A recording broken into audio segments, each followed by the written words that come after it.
FTX, the official crypto exchange of MLB.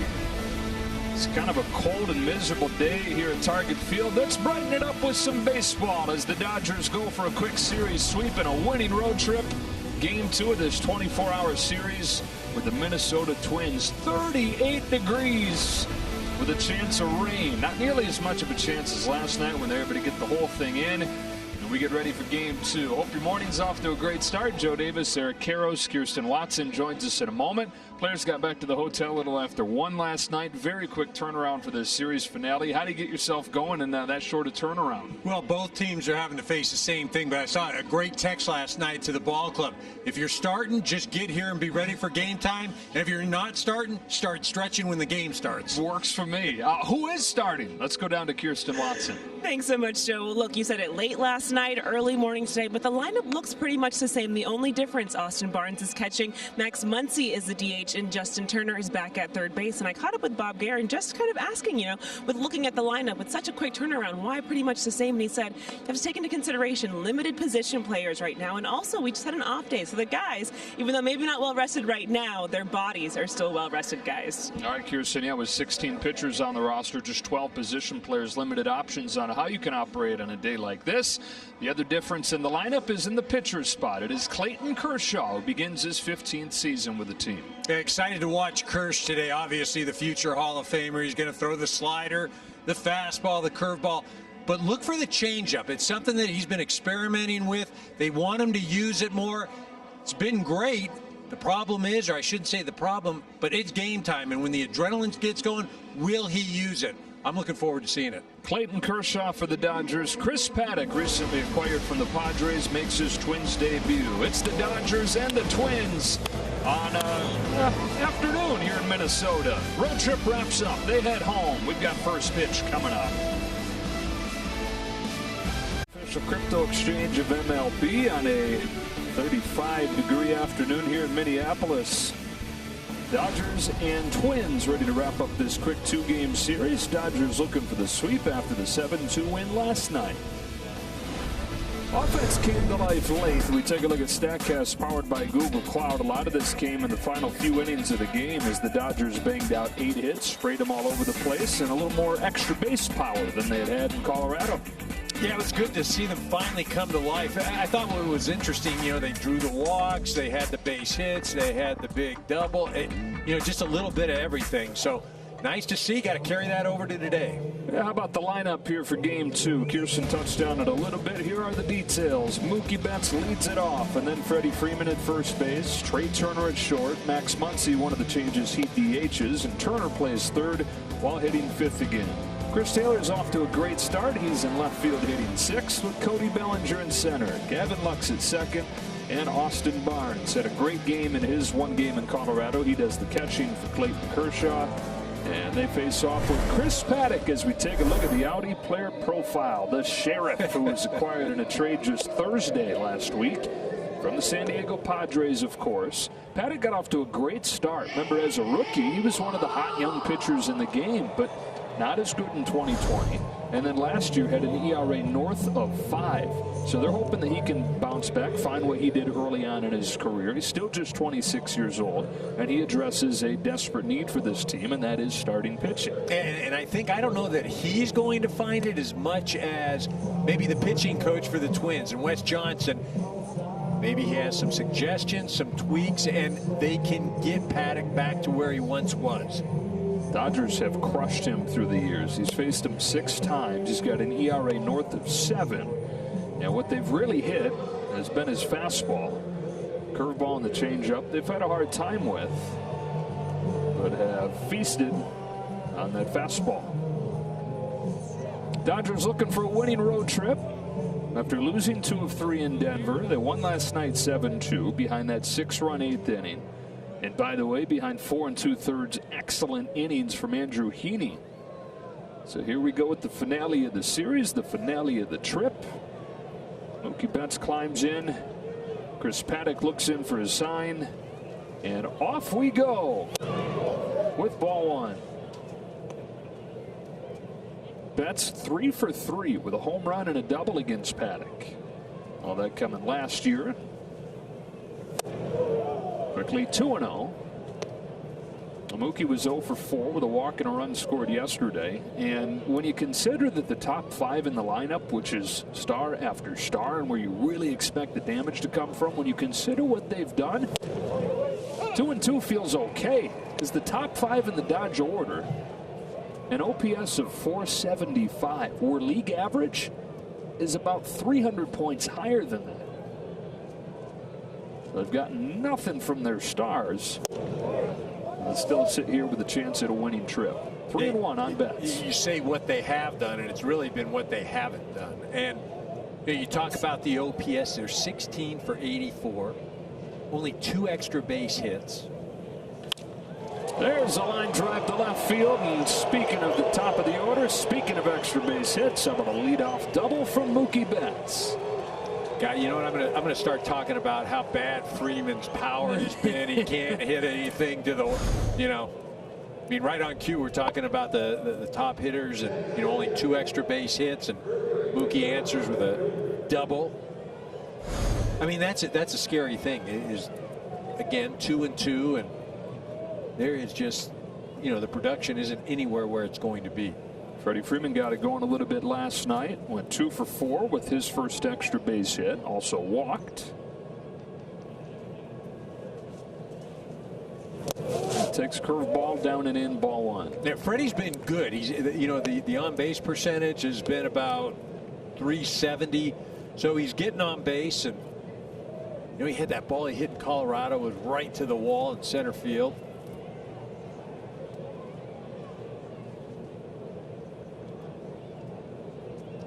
Chance to drive in his first run in a Dodger uniform, and Paddock falls behind another hitter, 2-0. Freddie last night kept on doing what he's always done in this ballpark. He's now 14 for 26 with 4 home runs in 6 games here.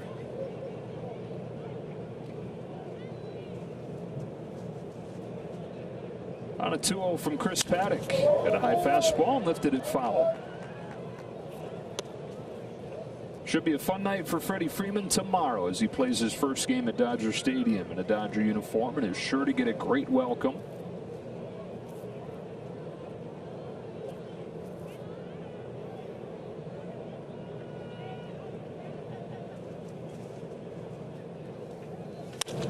He goes the other way with a line drive that Gordon comes on to catch. A little more sprinkling of the bad luck that Freddie Freeman has experienced over the first few games of this season. Great play by Gordon, 1 gone. That really was. If he doesn't grab that thing gets to the wall. Freeman's probably on his way to third. Man, that's a gutsy play right there by Gordon. Great play. You mentioned Freddie's like, God, you got to be kidding me. That ball, like I said, just talking about that ball he hit in Colorado to the wall, and that right there, some RBIs. And this is more the same from early on last year for Freddie Freeman, where you got around the All-Star break and just looking at the numbers, it was like, well, what is wrong with Freddie Freeman? Doesn't look anything like the numbers he normally puts up. Trey Turner bounces this one gently along third. Won't be an easy play for Urshela. He's got no chance, and the ball gets by Sano. Betts to third. They're at the corners with 1 away. Just finish off that thought on Freeman. Led the majors in hard hit outs last year, and a lot of those came in the first half when that bad luck was submarining his numbers. And you see this, Trey's had a few of these this trip. I mean, not hitting the ball hard. Urshela comes in, doesn't have a play. Not really sure why, with the speedy Turner going down the line, that even makes that throw. Bad throw. Betts gets to third. Not a good start for the Twins. Hitting streak extended, by the way, for Trey Turner to a major league best 24 games back to last year. First and third, 1 away from Muncy.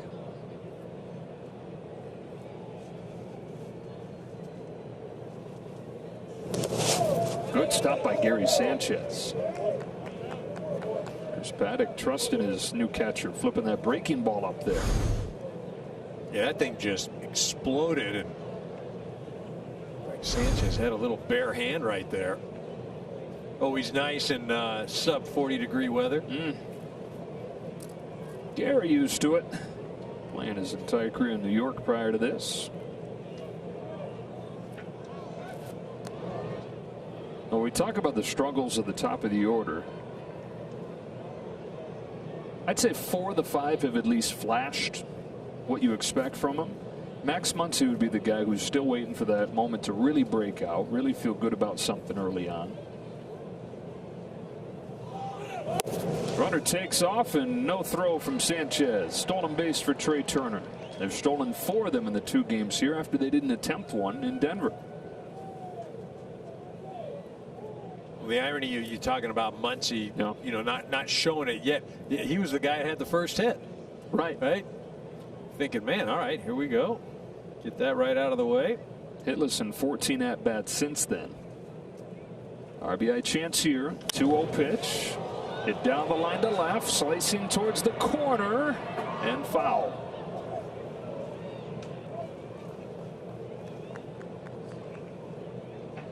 And there have been a lot of those where he's gotten pitches in hitters' counts that have caught a lot of the plate that when he's right, he doesn't foul off. Again, is that a timing issue? Is it a weather issue? Is it coming back from injury issue? You know, probably a little bit of all of them. Oh, this one hits him and the bases are loaded.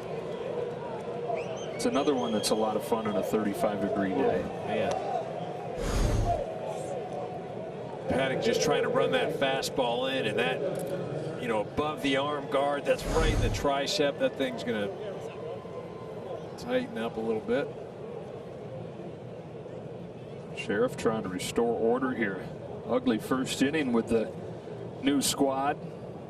Leadoff double, infield single for Turner. Muncy gets hit, and here comes Justin Turner with the bases jammed. JT had a nice at-bat last night in that 8th inning. Took a slider and served it out to right field for an RBI single. Much the same situation now. At the corner with a fastball. And Turner hit in a walk last night, drove in a run, scored a run. Everybody at the top of the order scored a run. And that 6-run 8th inning. 15 of the 18 runs this team has scored this year have come in 3 individual innings.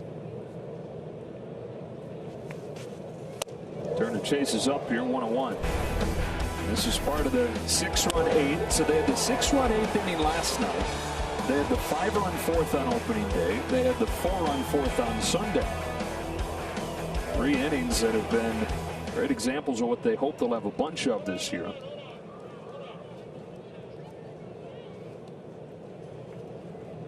The Walsh 2 strikes.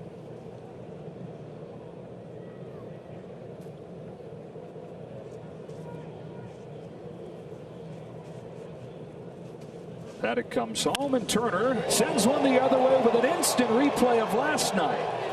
Here comes the throw home from Kepler. It's up the line and it's 2-0. Justin Turner starts the scoring with a base hit to right, bringing home Betts and Trey Turner. Just a great job of putting the ball in play. 0-2 pitch. Paddock tries to go with that fastball and doesn't get it in enough. And look at, you know, you've got that shift. Turner just shoots it out to right. You know, that's been one of Paddock's big problems is when he first came up, fastball was great.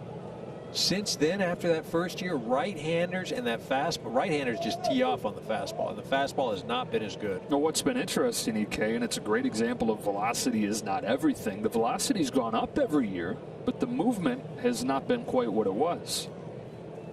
First and second for Taylor. He leaves it upstairs, ball 1. Instant replay in the opposite field line drive and continuation of another trend from last night. That is, like you mentioned, it was a 2-strike hit. 7 of their 8 hits last night came with 2 strikes in the count.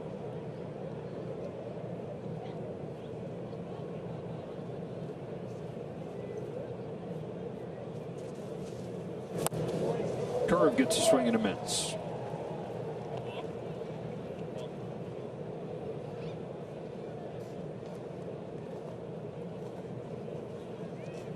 Taylor tripled last night, also had a walk.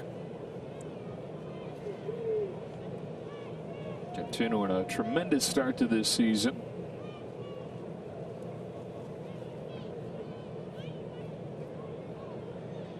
Dodger left fielder swings through a fastball, 1-2.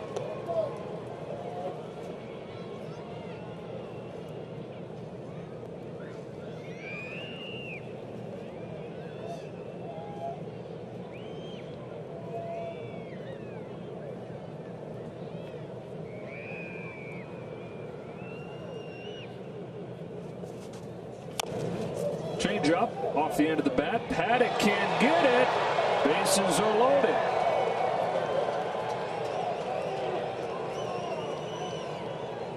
Nightmarish first inning in a Twins uniform for Chris Paddock. Already 2 in the bank. Bases loaded. Still just 1 out after his own misplay.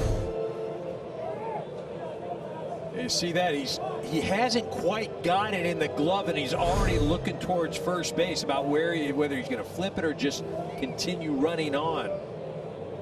Just, you know, after that catch that Gordon made on Freeman, you know, he's probably thinking, okay, whew, that's a great catch. I can breathe a little bit. And then, you know, Trey Turner hits that softball to Urshela, and Urshela throws it wild, and Muncy ends up hitting. Turner, he's got 2 strikes on. I mean, it's like one pitch. I'm right there. I'm right. Not. Yeah, and that is ruled an error on Paddock to load the bases up. And you're right, the lone out is that tremendous diving play on probably the hardest hit ball of the inning. Chance to really break this thing open. You're going to get another one of those what are becoming signature big innings. Bellinger. 1 for 12 against Chris Paddock in his career, although that one hit, a home run. Well, if you're Bellinger, you're just saying, well, I'm due. You know, he's got me a few times. And I mean, what a situation right here. You got the bases loaded. You're 1-0. I mean, if any time to break out, it's right here for Belly. Playing him to shift, but pulled in. He's ahead 2-0. He struck out 3 times last night, but he did walk twice. 2 of the 9 walks the Dodgers took, which was more than they had in the 3 games in Colorado combined. I mean, right now he's 2-0. He's almost got to take that approach that we've seen Justin Turner his last 2 at-bats take. I'm just trying to drive the runners in. Takes a change up, ball 3. It's a great take right there. Change up what has been Chris Paddock's best pitch throughout his career. Why he's been way better against lefties than he has righties.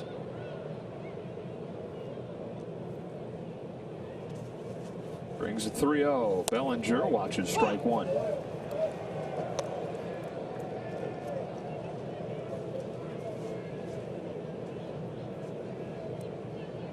Eight-hitter Gavin Lux waits on deck. Dodgers already 3 hits in this inning. Had a man reach on an error. Had a hit by pitch. Bases loaded, 1 gone, 3-1. Bellinger fouls it into the glove. Full count. Good pitch by Paddock right there. Ran that fastball in. Just tied up Bellinger. Cody looks cold.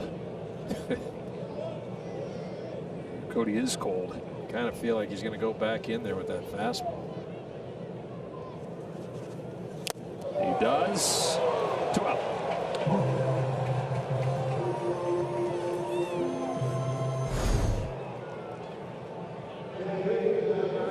I mean, just the last 2 pitches, he just decided to go inside and challenge Cody with that good fastball and just tied him up.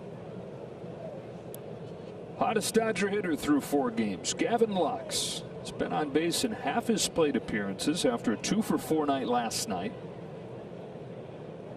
He drove in a pair, driven in 4 thus far. Chance for more here. He takes ball 1 as Petty gets squeezed on that first pitch. Up into the 8th spot. Doc trying to throw him into a slump.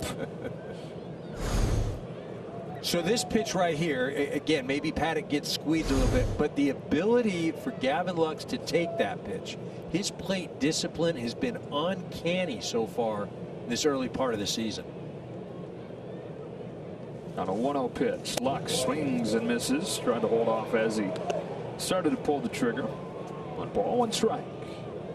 And we've talked about this, EK, but it is what the Dodgers loved most when they were scouting him when he was in high school and they drafted him in the first round. It's what they were blown away by as he climbed through the minors. And it's what has been notably missing at a lot of times since he's broken into the majors. Not here in 2022 thus far. Breaking pitch hit sharply to second for Luis Arraez. And the Dodgers get 2 but leave the bases loaded. So here comes Clayton Kershaw. First start of his 15th year in Dodger blue. Only Don Sutton more seasons in a Dodger uniform. Let's buckle up and take in another number 22.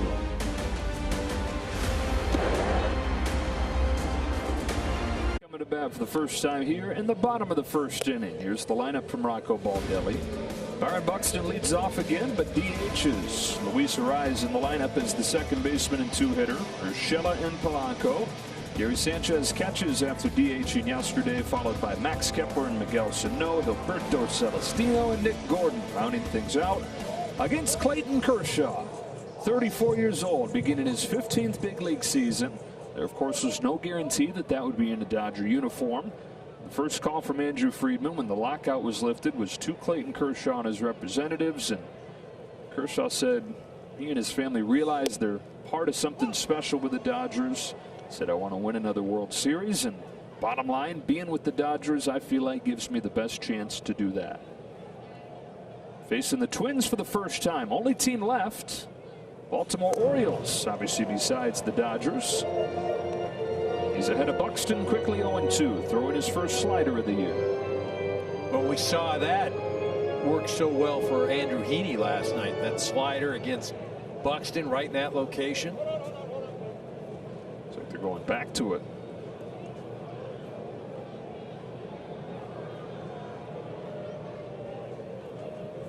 Oh, 2 pitch. Buxton takes it this time. Rough night for him last night. Went 0 for 5, struck out 3 times.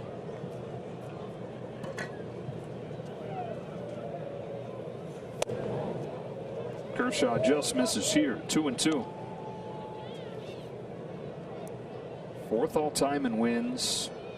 Dodger history with 185. He's second in strikeouts, just 26 behind Don Sutton. Count is full on Buxton. What do we think right here? We got to go with the slider down and in, right? I mean, that's safe bet. We're not breaking out the changeup here. 3-2. Let's go. Here he comes to the payoff, and he gets him. Good depth to the slider to strike out Buxton, and that's how Kershaw's 2022 begins. Kersh going with the slider and out of the zone, but again, what are pitchers trying to do? Make balls look like strikes to the hitter. Buxton thought that was going to be something he could hit, offered at it, not happening. 9 more, and everybody gets a free Jumbo Jack tomorrow with the purchase of a large drink. It's available only at LA area restaurants. Good news for you, EK. You'll be back in LA for that. Taylor's out of room. Strike 1 on Luis Arraez.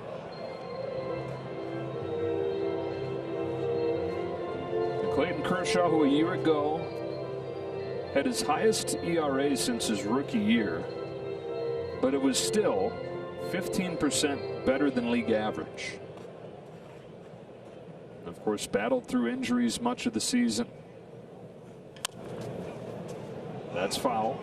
He missed July and August with a forearm in the elbow, and he came back in September, made 4 starts, trying to get ready for the postseason, but the elbow started barking again, and so sat out for the postseason.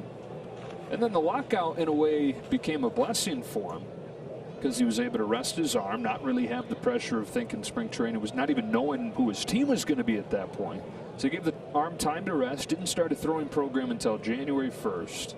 And he said one day really quickly after that, he was out throwing and he thought, wow, I'm healthy. The pain's gone. I'm ready to have this lockout lifted and sign with the team because he wasn't sure what it was going to look like. Clayton Kershaw said the last thing I would want to do is sign a contract, make money, and not pitch. So he needed the reassurance that arm was going to be okay before he moved ahead with the decision. Arise, one of the hardest players to strike out in the game, goes down. And Kershaw has back-to-back Ks to start his season. Did it again with that slider. You mentioned Arise has the ability to put the bat on the ball. This thing just going out of the zone. And it's another one that is not even close to being a strike, but the hitter offers that. And that's how you can tell what kind of stuff Kershaw has, at least early on. Look at the opposing hitter's swings. Gio Urshela with 2 gone.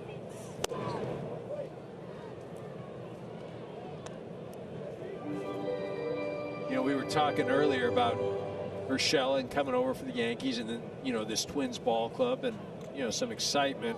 We'll get to that later. Easy play for Turner. Easy first inning for Clayton Kershaw. Strikeout, strikeout, weak ground out. Off and rolling. 2-0 after 1. After 1 inning. Take a look at the FTX umpire crew. Ed Hickox is the home plate umpire tonight. Jerry Meals slides down to third. He had 2 of the 3 most egregious missed strike calls or missed ball calls in this case last night. And they both were on Will Smith. That's strike 1 on Austin Barnes. Yeah, on the same guy, let alone the catcher. That's right. Your companion for the entire game. Barnes rolls 1 to third for Urshela. And a quick first out after the arduous first inning for Paddock. And when I say 2 of the 3 worst missed calls last night, I mean across baseball. He had 2 of the 3 worst calls. And poor Will Smith was the guy on both. You were telling a hilarious story about one time in your career about an umpire who you were giving it to, and he put you kind of in your place with some kindness. Well, so I was in Chicago, and John McSherry behind the plate. I didn't like a call, and I had my head down, and I'm just airing him out. You know, wasn't can't say it on air. And, you know, I'm expecting him to be confrontational, and he walks out, bends over, and starts dusting off the plate and says, "EK, I'm doing the best I can." And I was like, oh, I felt bad. I'm like, hey, go ahead, you can throw another strike on the AB right here. My bad. 2-0 on bets.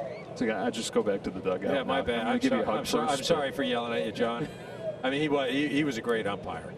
And that's the thing. It's if you know, when there are confrontations, I mean, you got to remember the players. It's their livelihood. It really is. And not to say that it's not the umpire's livelihood, but they're not as emotionally involved. And you know, sometimes, you know, the great umpires take that into consideration, and, you know, they aren't confrontational. They try to diffuse a situation.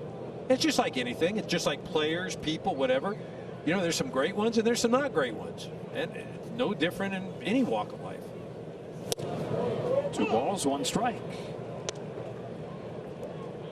I will say this, though. Hats off to these guys last night. Standing out there in the weather, and just, you know, the cold, and, you know, that sort of stuff, that's thankless.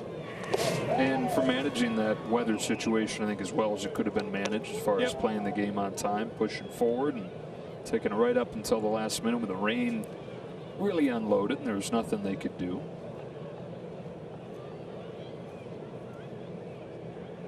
That started the game with a double.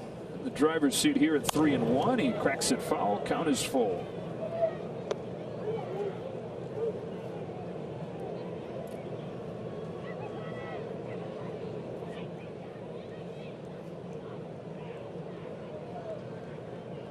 Paddock staring in, ready to go. Mookie going to run this game on his own clock. Steps back in, and a 3-2.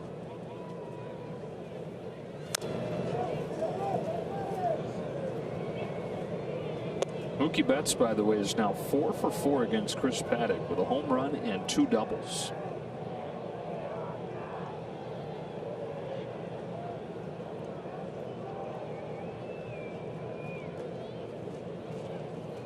On to the 3-2. Sharp grounder to the hole and under Polanco. He's 5 for 5 against Paddock. And he's 2 for 2 today. Yeah, even if Polanco gets to that ball, he's not going to throw out Mookie Betts. I mean, the only shortstop that may make that play is sitting on the bench tonight, or today, I should say, Carlos Correa. I mean, athletic and arguably the best arm in that from that position. 1-on-1 out for Freddie Freeman. Had one of the hardest hit balls in that first inning, but a diving play in left by Nick Gordon took it away. Check swing foul. The other reason that it's going to be special for Freddie to play tomorrow night at Dodger Stadium is all the friends and family he's going to have there. We've talked about that, but that was one of the big selling points to get him to the Dodgers. Thought, how cool would this be to be just like when I was a teenager and have everybody there watching just about every night. Of course, Chelsea and his boys are going to be there regardless, but the chance to have his dad and his grandpa and rest of his family there too.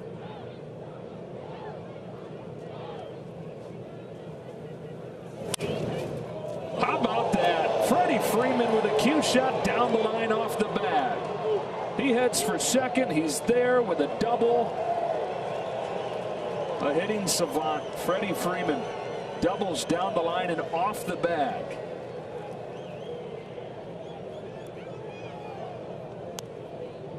I mean, it doesn't make up for that ball that he hit the first time, because a hit is a hit is a hit. But that's some justice right there.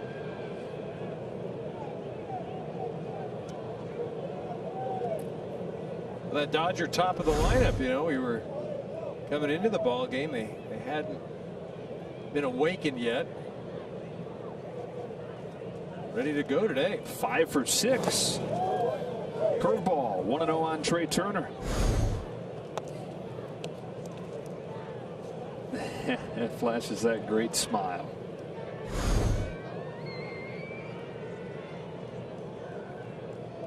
.2080 scouting scale. He's got 80 teeth, right? Turner had an infield single his first time. Came in to score. Fouls off this high heat. 1-1.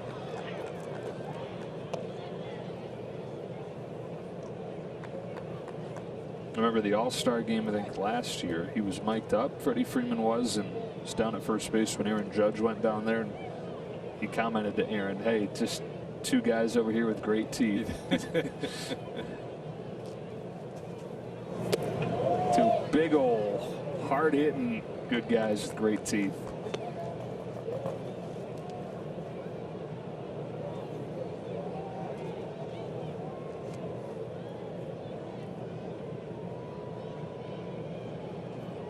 Paddock has gotten 4 outs. He's already ready to throw his 45th pitch.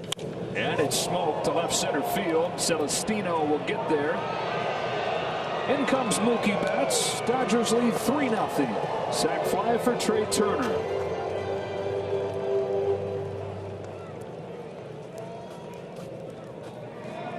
Good job by Trey. Good to see him smoke that ball right there. He's been getting his hits, but it's the hardest ball I've seen him hit so far this year. Good at bat.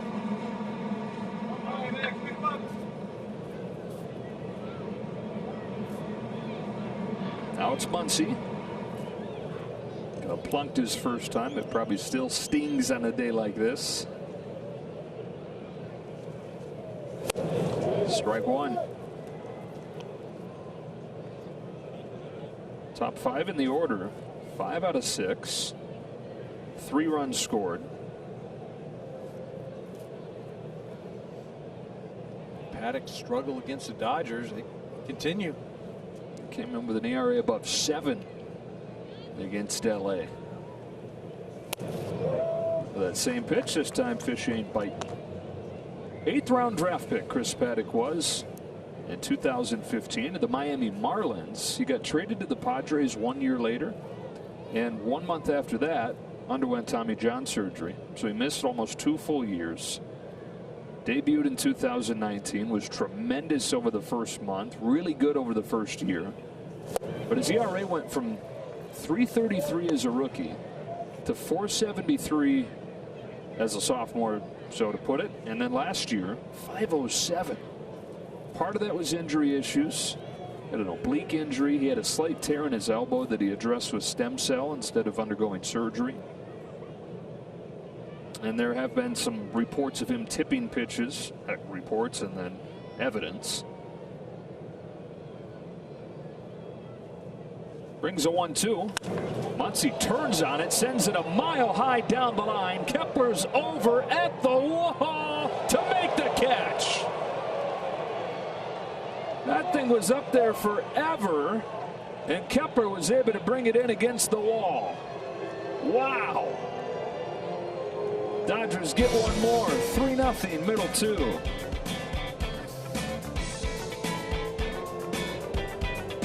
Been a frustrating start to this season. I mean, off of the bat, he's got to be thinking, if it's fair, it's gone. Winds up coming down in this cold air and into the glove of Max Kepler. Yeah, Muncy's frustrations continue. Yeah, I mean, when he hit it, I thought it was gone. I thought that thing was way out. You know, then Kepler comes down with it. Max still isn't convinced. I mean, he's had no luck. Clayton Kershaw goes back to work at a 1-2-3 first inning with a pair of strikeouts. 2-0 on Jorge Polanco. Would have been a home run for whatever it's worth, which is exactly nothing in terms of runs or his feelings, but it would have been a home run in 6 parks, including Dodger Stadium, which probably makes him feel even worse. Here's a 2-0. Lands at the knees, 2-1. Stuff looks good early on from Clayton Kershaw. That breaking ball biting, that slider biting. Haven't seen the curve yet. Haven't seen the changeup yet. Okay, 3-1. On Polanco.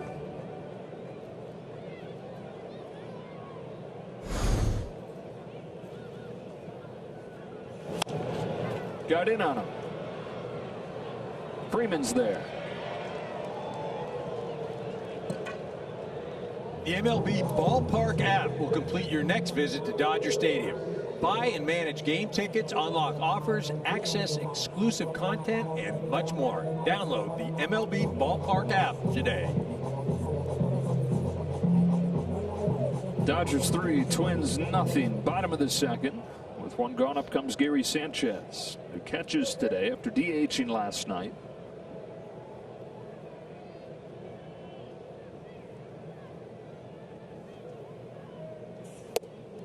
Strike one.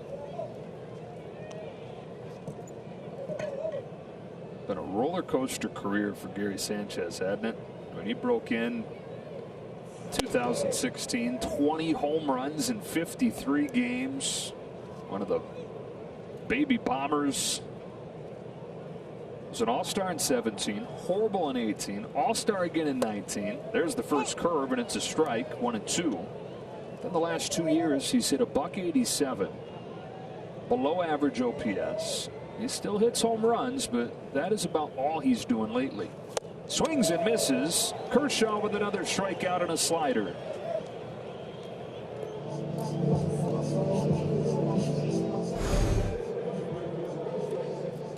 Kersh just having his way right now with these Twins hitters.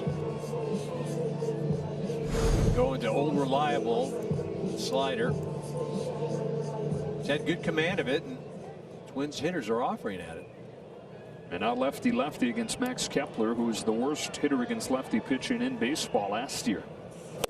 Fastball is by him for strike one. Only 90, but still can have that effect when the arsenal is what it is for Clayton Kershaw, with a slider working the way that it is so far.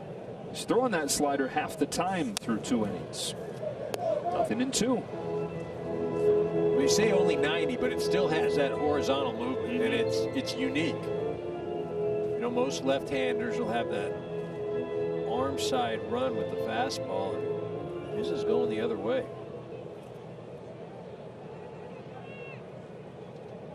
Home with an 0-2. Try to get him to bite on the curve, wouldn't do it. Got to go to what's got him here.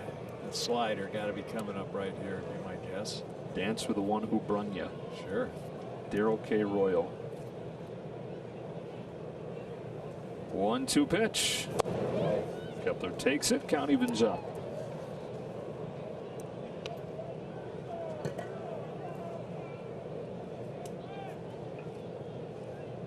5 up, 5 down for Kershaw with 3 strikeouts. Is pretty much personal catcher Austin Barnes receives another strike 3 as Kepler flails at a slider. 4 strikeouts through 2 perfect innings for Clayton Kershaw.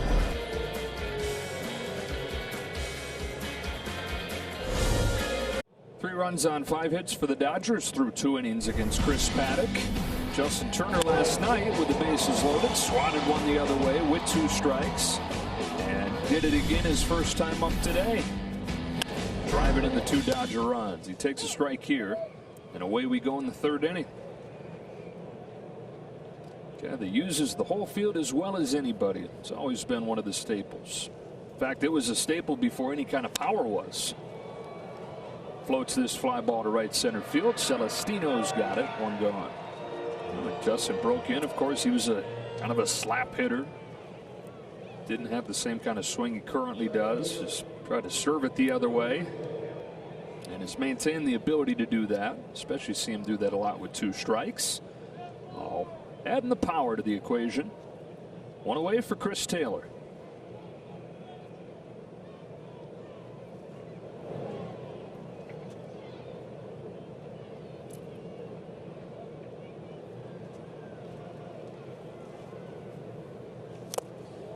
Changeup, strike 1. It's a changeup we mentioned has always been his best pitch. It's one that he mastered the grip on and has pretty much stuck with the same grip right when he started pitching when he was a sophomore in high school outside of Austin, Texas. Chris was a catcher before he was a pitcher. And then his team, the guy they had planned on starting, couldn't pitch, came up with an injury, and so they were desperate on a Friday night. And Chris said, I'll give it a try. Punch to right center. Kepler will catch it. Threw a no-hitter that night. In his first game ever as a pitcher, he never caught again. Put all his focus on pitching. Threw several more no-hitters as high school went on and got drafted by the Marlins.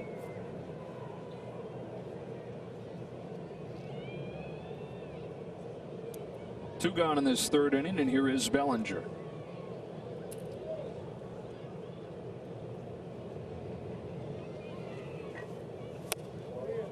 Going right back to that same spot that he attacked Cody in the first at-bat. Fastball up and in. You know, that's where Paddock is going to live, up in the zone with that fastball. That's where he's, when he does have success, that's where he gets it.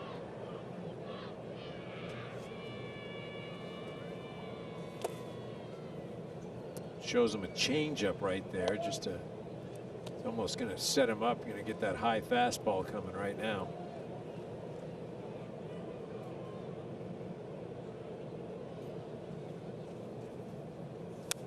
Yep. You talk about him having success with that up in the zone. You got to have that late life, that ride, that quote unquote rise. And he had that at an elite level his first season, but has had much, much less of those characteristics. And when you don't have those and you're trying to live at the top of the zone, that's a recipe a lot of times for damage. Bellinger stays alive, still 1-2.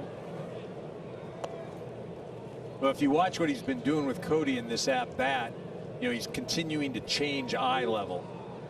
Just went with a breaking ball down in the zone. I mean, he's got him set up for that fastball, the top part of the zone. I'd almost expect that's where he's going right here. Looking for a 1-2-3 inning. Left it over the plate, and Bellinger pulled it foul. You say he left it over the plate. If you look at the location on that last pitch, that was probably belt high, well below where Sanchez was looking. So he wants it up, and look where this thing ends up, down here. And, you know, Cody's got a shot. I feel like he's going to go right back with that fastball, but he's going to climb the ladder here. Target set up there. Again, boy, that is not the height he wants. Right. It's exactly. I mean, he's missed both times in his location. You know, that's where pitchers get hurt. I mean, it's not their stuff for the most part. It's usually their location. I mean, very rarely do you see a hitter hit a ball out of the ballpark and the catcher's glove doesn't move. Another 1-2. Pulls the string, pulled down the line into the corner, and Bellinger's got extra bases. 2-out double for Cody Bellinger. Couldn't locate that fastball, so went with something off speed, and Bellinger turned it around. That's a good job of fighting some pitches off and battling, and then finally getting that changeup down in the zone. I mean, that's a thing. Like I sit up here, I watch games, I watch pitchers attack hitters, and in no way, shape, or form have they gone to anything off speed. It should have gone with that fastball up in the zone, and for whatever reason they went away from it, and then Cody made him pay.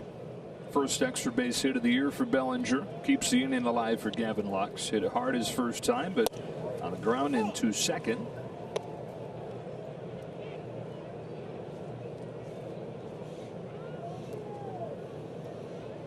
Hometown for Gavin, Kenosha, Wisconsin, about a 5-hour drive from here, but he said his family saw the weather and said, how about this? Instead of making that 5-hour trip into more cold weather, we'll see you in LA for opening day on Thursday. And so they're headed out there to take in the home opener.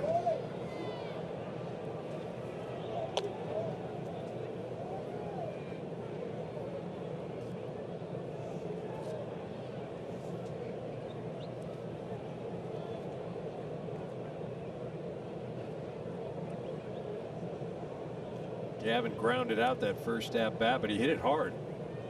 Exit velocity of almost 97 miles an hour.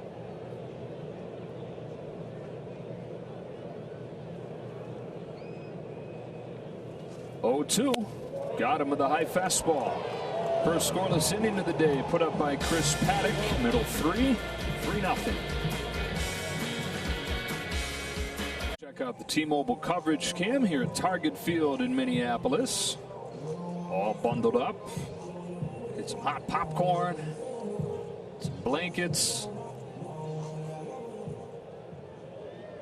Temperature climbing into the 40s hopefully at some point today. That'd be nice. Dropped a hopefully in there. Miss Miguel Sano swinging and missing.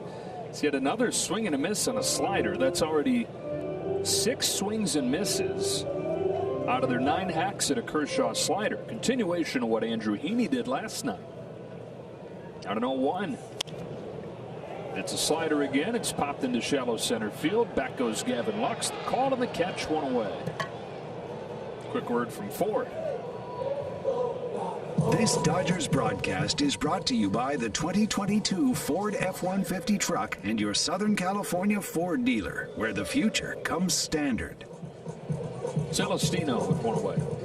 So, I was looking the other day. I was Stephen Kwan playing for the Guardians. Mm-hmm. So he's a rookie. Here you go. Get this going. What I'd say who's going to catch it? Is that it? Yeah, That's you say okay. who's going to catch it. So anyhow, making his debut this year, he's seen 115 pitches this year. 115 of them. He's not swung and missed at any of those. So he's offered at 39 pitches and hasn't missed. So he's seen 115 and has not swung and missed yet? That's crazy. I mean, we're watching this, slider here, swing and miss. Slider there, swing and miss. 9-hitter Nick Gordon takes a strike. They've been tracking pitch by pitch data like that since 2000, and it's a record to start a career. 115 Really? Yeah. pitches, no swings and misses. 0-2. I mean, if you told me, Tony Gwynn went through a spell, and He probably did. I go, yeah, of course he did. But Stephen Kwan, this is your debut. Yeah. You haven't played the big leagues. wow, Clayton Kershaw just cutting through him like a hot knife through butter. 6-pitch inning, 9 up, 9 down in his season debut. Carl's Jr. Feed your happy at Carl's Jr. and earn double stars on any purchase in the app. And by Nissan. Choose Nissan today for great offers on our most exciting lineup ever. Shop NissanUSA.com. Cole can't get him down. Having fun watching his boys in blue dominate through a few innings. 3 runs on 6 hits for the Dodgers. No runs on no hits No walks, no nothing for the Twins against Kershaw. The owner of the only home run for the Dodgers this year, Austin Barnes, takes strike one from Chris Paddack. Here we are, game 5. And that's still the only long ball. Actually, the only team in the majors with only one home run at this point. 0-2. Yeah, so far early in this game, it just feels like the Dodgers are absolutely dominating. It feels like the score should be 8-0 or something, right? You know, had a ton of opportunities. Clayton is dealing. Still, it only a 3-0 ball game. And it'd be one thing if this was mid-season and you're looking at Kershaw saying, well, you can go the distance here. But even if he's as efficient as ever, you're only going to get 5, maybe 6 innings out of him if he's uber efficient. And so you'd love to add on here, no matter how good the bullpen is.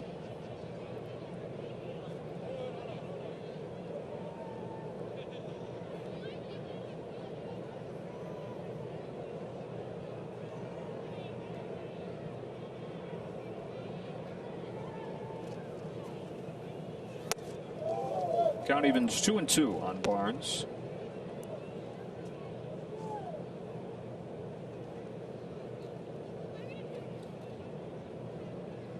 Barnes, you getting that big home run against German Marquez in Colorado. Absolutely crushed that ball. Longest one of his career by 30 feet. We should watch it. We should see it again. All right. I mean, that thing's almost up on the concourse.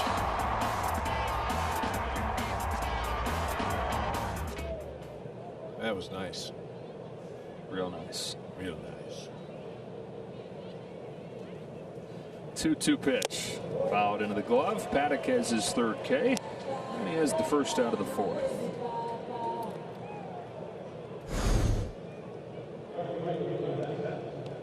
Paddack just rearing back and, you know, throwing that fastball. It's what got him to the big leagues. And it's what garnered his early success. He is yet to retire Mookie Betts. 5 for 5. Home run and 2 doubles against him. Today he scored after both hits. Watches a fastball dip low.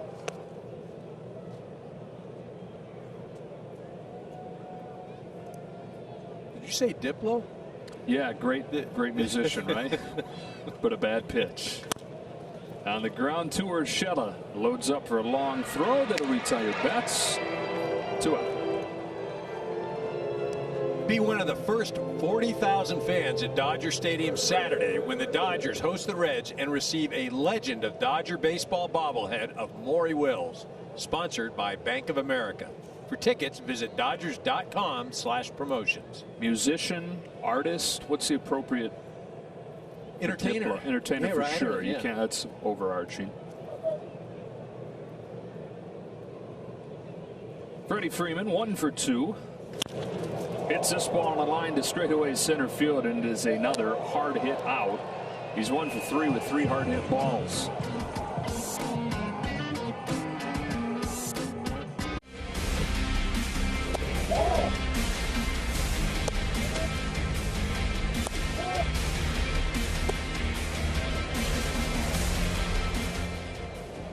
But Clayton Kershaw coming off a spring where he was sharp and everybody was encouraged, but this has been spectacular through 3 innings. Already got 5 strikeouts, 5 more, and everybody gets a free Jumbo Jack tomorrow. Second time through. Starts Byron Buxton with a curveball. Struck out Buxton his first time. Heavy dose of that slider. Still waiting to see the debut of that changeup, right? That's right. I mean, it's figure if he does do it. Well, you know, he's Second time around. always said that he'll throw a changeup when he has to, like big picture in his career. And on the micro today, he hasn't had to. Wow, perfectly placed. Fastball sneaks to the back door, 1-2. What are you going to do with that? Hey, nothing. And as a hitter, like, you can't cover every strike. Coming back in. to go with that slider. Like I said, though, you've got certain areas of the plate that you can handle, and if a pitcher can throw it, in 3 spots, and that's not a spot you can protect, you just tip your hat. But the chances of a guy being able to do that, I mean, even at the big league level, are very rare. And even Kershaw, for a lot of his career, hasn't done a lot of that. It's in. But he's added that as the velocities come down. He's had to evolve. That's part of the evolution, the ability and the willingness to go arm side more. Here's a payoff. He gets him swinging and stays perfect with his 6th K through 3 1/3.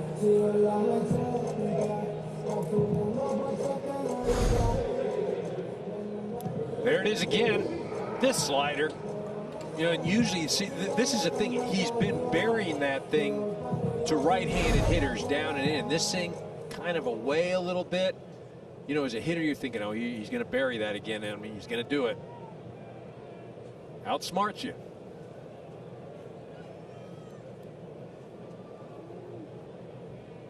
Luis Arraez struck him out his first time. It's strike 1 here on a perfectly located slider. We check in with Kirsten. Thanks, Joe. Well, you guys hit on it a little bit earlier. With Clayton Kershaw, he has built up to that 5-75 pitch count. But a key to that was before the team left for Denver, he played in a sim game, getting him fully built up. Because when Dave Roberts was looking at this rotation, guys like Walker Buehler, he's built up fully. But Julio, Andrew Heaney, Tony Gonsolin, they aren't just yet. So he wanted to make sure he had a second guy in the rotation fully built, which is why we see him here in the 5th spot, guys. All right, Kirsten. Falls behind Arraez here, 2-1. So kind of the best of both worlds. You got him to start the 5th game, get him a little bit of extra time to get ready. Didn't have to pitch at Coors Field. Yet he's still, behind the scenes, got to keep building up. I mean, so many reasons go into why guys are slotted in certain spots. It's not just, oh, I think 1, 2, 3, 4, 5. Here we go. This is, things are laid out. Wow. Luis Arraez, the hardest player in baseball to strike out. Kershaw's gotten him swinging both times. And the thing that's been impressive about it is both of the strike 3 pitches. Look at this. It's bouncing. It's not quite bounced, but it's out of the zone. I mean, it's clearly not a strike. And Arraez has offered it 2 of those for strike 3 that nowhere near close. He's retired the first 11. Here's Giovanni Urshela. Curveball popped out. Well, back to my story that I started with Urshela in the first. This has been a tease for however long. We talk about the Twins and being relatively offensive. He's hitting 3rd for them today. And he is not. No, he hit 4th for them last night. And so when you think about it in that context, you say, okay, yeah, the Twins, they got Buxton and Correa, and they've got Polanco and Arraez. But Urshela's hitting in the 3rd spot for me. So the more you think about it, you go, yeah. Fly to right, Mookie Betts, easy play, 4 perfect innings for Clayton Kershaw on 46 pitches in his season debut. Is brought to you by your Southern California Toyota dealers and by Mito Lotto. Download the new Mito Lotto app to order tickets for this week's big lottery jackpots. Scan the QR code for a free ticket. Kent Hrbek, arms in the air, celebrating the World Championship in 1991. Immortalized outside Target Field. New pitcher in the game for the Twins is Derek Rodriguez. Replaces Chris Paddock. Rodriguez comes in with the Dodgers ahead 3-0, getting 2 in the first inning and 1 in the second against Paddock in his Twins debut. 3, 4, and 5 due up. Trey Turner to lead off. As Rodriguez makes his Twins debut and pitches in a big league game for the first time in 2 years. Dodger fans may remember him with the Giants. Pudge's boy. Yeah. Dude, he's got much better hair than Pudge ever had, though. I'll tell you that. Did Pudge ever try to do that? It wasn't happening with Pudge. He'd try all he wanted. Little squeeze there, 2-0.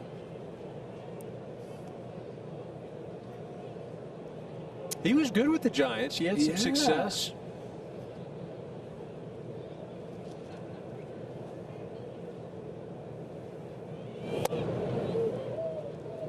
Yeah, Rodriguez, Ike, as a rookie, hit a 281 in 21 games. So Yeah. that's 2/3 of a big league season. 281 ERA. The next year, though, he had a 564, got designated for assignment. Rockies eventually picked him up and spent last season in AAA with the Rockies. He walked Trey Turner to open this 5th inning, but got just tagged last year at a 672. Albuquerque, not a fun place to pitch. Quick word from Morongo. Good times are calling you. Play with friends. Good times. So Turner aboard with the free pass. First one of the day for the Dodgers after they had 9 of them last night. Muncy, who's up here, had 3. Career numbers for Derek Rodriguez. Yeah, Rodriguez, he likes his fastball, little changeup, curve cutter. Really a location guy.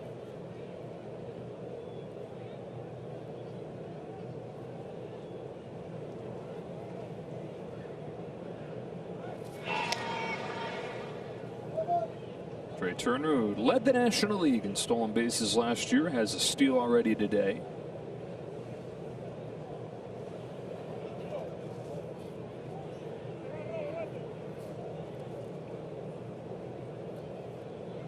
Got the fastest player in the big leagues leading over there at first as Muncy takes a ball.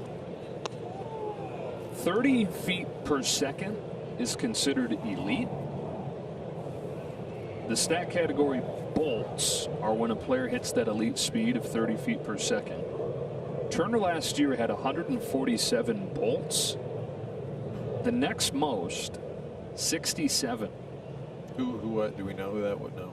That's, I mean, that's the thing. You just, when you watch Trey Turner move, watch him run, the athleticism.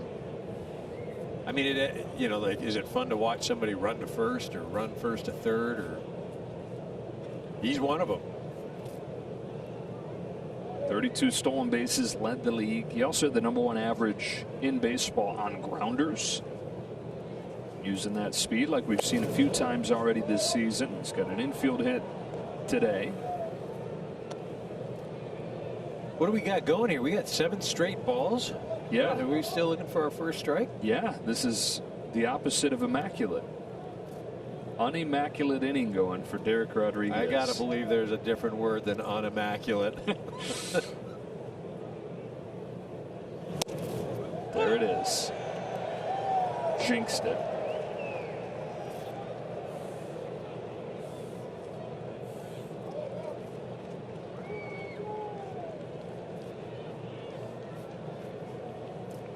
Muncy, who off the bat thought he hit a home run last time. Kepler made a great play against the wall. On 3-1 here. Watches ball 4. Back-to-back walks to start the inning.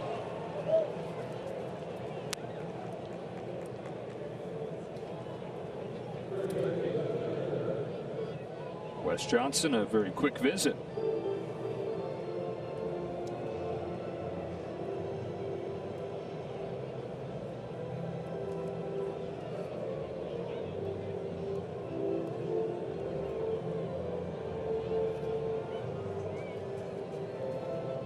I mean, it's got to be tough for a guy like Derek Rodriguez. You know, he'd had success in the big leagues, and here is his first opportunity with the Twins. And, you know, we saw last night Cotton come in and throw, and, you know, he came in after the rain delay, and, you know, he didn't throw well. And you look today, he'd been designated for assignment. You know, you're Rodriguez. Okay, I'm going to get my opportunity. I walked the first 2 hitters, and, you know, it's not just about making the next pitch. It's, unfortunately, other things creep into your head. It's like, oh, if I don't get this guy out, then what's going to happen? What are they going to think of me? Am I going to get sent down? Am I going to get released? Am I going to get... And it just snowballs.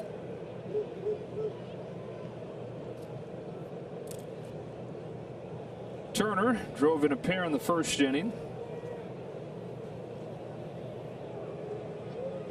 How prominent were like mental skills coaches when you were playing? We didn't. We had a guy that the Dodgers had hired in the early 90s, and was really the first guy. He traveled with us, and he was a resource. But what was tough is at that time it wasn't as widely accepted, nor because the organization provided this gentleman. You know, there was some, all right, wait, if I talk to this guy, is it going to the organization, or is this really just between the two of us? And it's completely evolved. And it's, look, I'd argue it's as necessary as anything in the game, because the mental grind of this sport, you don't find it in any other sport. I mean, you can talk about golf, and you can talk about we can talk about a lot of different things, but baseball is just a constant kick to the midsection, and then you got to go out and perform. And the things that can go on between your ears can change a career.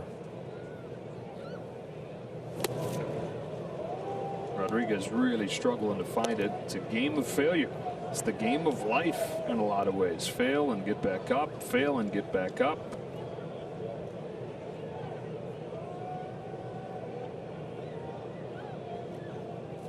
It is, but you get back up and then you can be sent out and you're gone. Like that, it's not just get back up and keep plodding forward.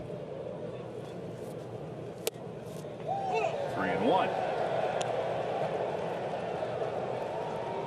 There's somebody right behind you ready to take your job. You know, it's performance driven. You're asked to go out there and compete at a physical level, and if you're not in that right space, how do you compete physically?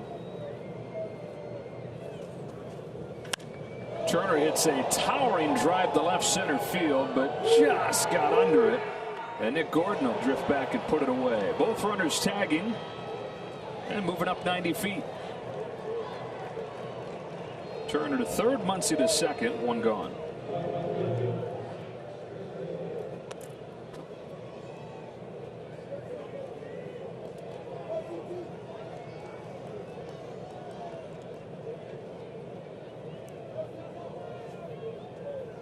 Chris Taylor. You know, the first team to hire a psychologist was all the way back in the 1930s. Philip Wrigley, who's the Cubs owner, hired a psychologist. He had a bunch of unconventional methods, especially at that time. It was like, what is this? But they ran him out of town after 2 years. The manager said, this guy's baseball magic is undermining what I'm doing. So they didn't like the psychologist and canned him. Pivoted to hiring an old Air Force colonel who they labeled as the athletic director and had him do all kinds of things. He was the mental coach, but he also bought all the exercise equipment. That's it, foul. 0-2 on Taylor. He was only there for a little while, though, and he left on his own terms, saying baseball people are just the slowest to adapt to anything new. They were even saying it back in the 1930s and 40s. When Philip Wrigley first tried as psychologist, pivoted to the Air Force colonel, and continued to go unconventionally for a while. You know what's ironic about that when you say, you know, the slowest to adapt, and you look now, the teams that get outside the box and are willing to, you know, embrace non-conventional things are the ones that are the most successful. And you can speak most about just this organization, the Dodgers. I mean, whether it's a mental skills coach or the metrics or the ability to pull it in infield here, trying to cut a runner down at home, and it will. Polanco gets Turner. That's a great play by Polanco. That's an unbelievable play. I mean, he backhands that thing, and he didn't even move his feet. He just slung that ball, and it was right on target. Watch this. I'm not even sure. Look at boom. He's not even moving towards the plate. Watch this. He's going away from the plate and makes a perfect throw to Sanchez. It's Turner at home. And Polanco is the second baseman most days. He does have a background playing short, but it's been a while. Bellinger bounces one into the shift. Arise waits on it and throws him out. Dodgers again threatened, but nothing to show for it. It remains 3-0. And Clayton Kershaw goes back to work. 12 up and 12 down in his season debut. He's already got 7 Ks, and he's back out there after this. For their first base runner against Clayton Kershaw, who has 7 strikeouts, all on the slider, all swinging. How about only 2 of those in the zone? You know, that's the thing that's most impressive. When you're talking about swings, big league hitters going out of the zone, that tells you what kind of stuff the pitcher has. Kershaw's got great stuff today. Polanco, Sanchez, and Kepler coming up here in the 5th. You may look at this and say, wow, where did this come from? When you glance at last year's numbers and just the very baseline numbers and see that it was for Kershaw average. But when you dig a little bit deeper, Clayton Kershaw last year, even though the ERA wasn't as good, the underlying numbers were great. He had his best strikeout rate in 4 years. He had his best walk rate in 5 years. Both those ranking among the best in the National League. That There was a boys. changeup. Stop the broadcast. Drop the mic. 1-2. How about that, though? And that was a swing and a miss. God, that's, I mean, you're telling me if he starts throwing that thing with that slider? Oh, baby. Follows it up with the slider for his 8th K.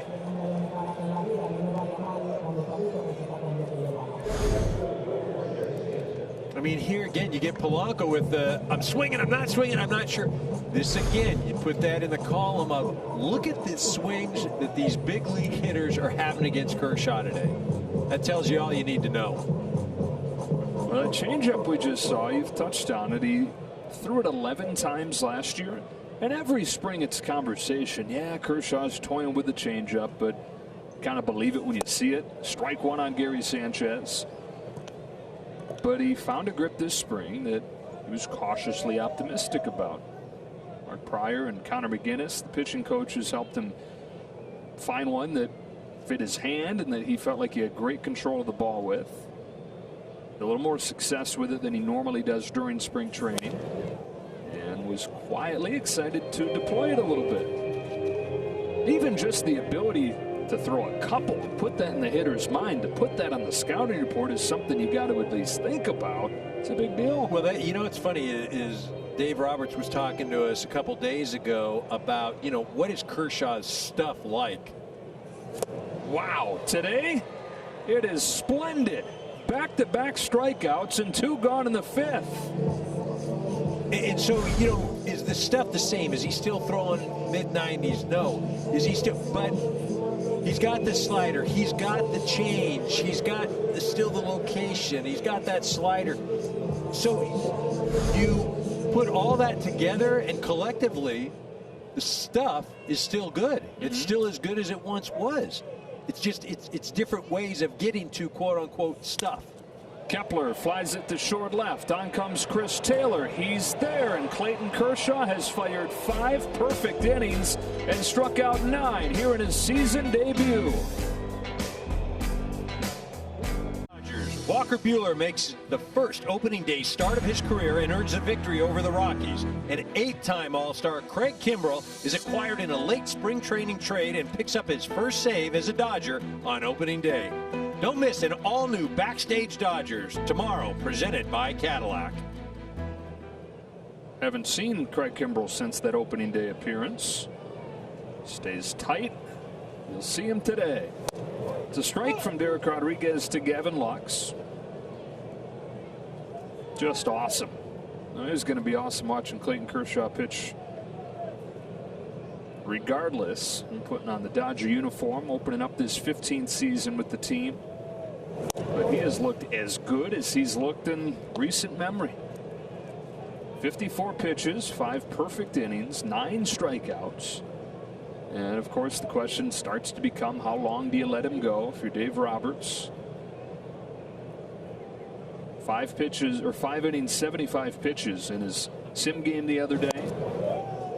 So as far as the pitch count, you can squint and see a path to him staying in longer, but it would be surprising to see him stay in longer than 6-7 max, just given everything we've discussed. Obviously, his own injury history and the way that all pitchers are being handled early on this season. Yeah, I think he probably gets one more inning and that's it, regardless of, if it's 5 pitches or whatever it is. Give him one more inning because, again, you've got a whole season. You've got, look at, why did Clayton Kershaw come back to the Dodgers? What's the goal? It's to win a World Series. You're not winning anything on a Wednesday in Minnesota. I don't even know what's the day, April 13th. Not happening. Lux down on strikes. Hadn't struck out all season prior to his last at-bat. That's 2 in a row for him. 1 away. It's funny. I was thinking, Clayton Kershaw getting the start today, and I'll never forget. So it was 2008. He made his first start against the Cardinals in May, and it was against the Cardinals and Albert Pujols. And this is when Albert was just destroying pitching for 10 straight years. And he made the comment, he was asked about this youngster, Clayton Kershaw, what do you think? And I'll never forget him talking about, well, the guy's got a great curveball, and I think he's going to be around for an awfully long time. He's going to be a great pitcher. And this is Pujols saying this at the time. And, he's not throwing around compliments like, he was right on. He may have undersold Clayton Kershaw, and that's it. That was his first time he'd ever seen him. Debuted as the youngest player in the majors at that point. He was 20 years old. He went 6 innings the day you're talking about against the Cardinals and limited that great lineup to just 2 runs. Dodgers won the game in 10 innings. Andre Ethier scored Juan Pierre with a base hit to win it. Barnes tries to lay off, barely does. 1-2. How about Saito closing it out for the save? That's it, like, baby. Let's go.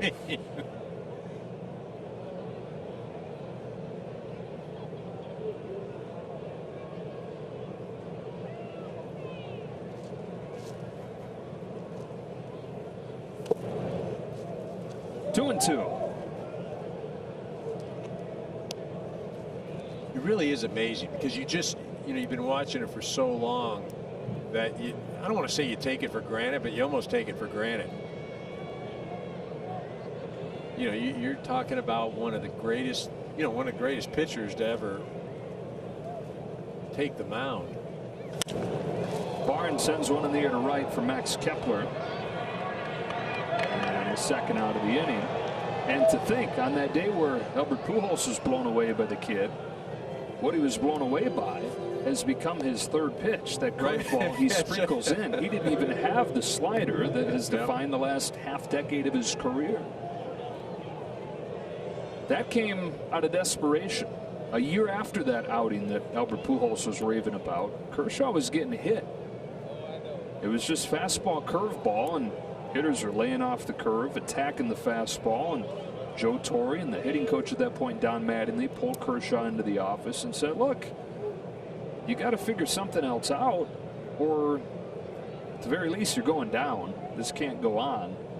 So he goes out, next bullpen session between starts at Wrigley Field. First time in his life he tried to throw a slider. Rick Honeycutt shows him a grip, says, give this a try. Mike Borzello, who's the bullpen catcher, said, okay, maybe try this tweak. And it was brilliant right away.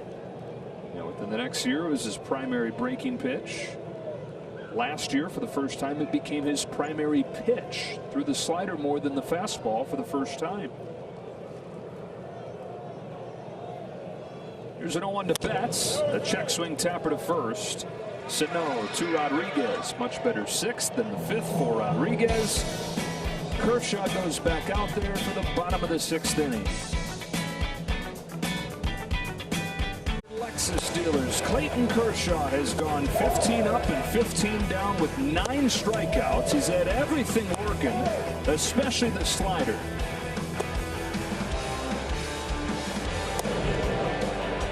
Twins have taken 28 swings in this game and come up empty on 16 of them. And 14 of those 16 swings and misses have been on that slider. And then if you take it a step further, 12 of those sliders that they've swung and missed at were outside of the strike zone.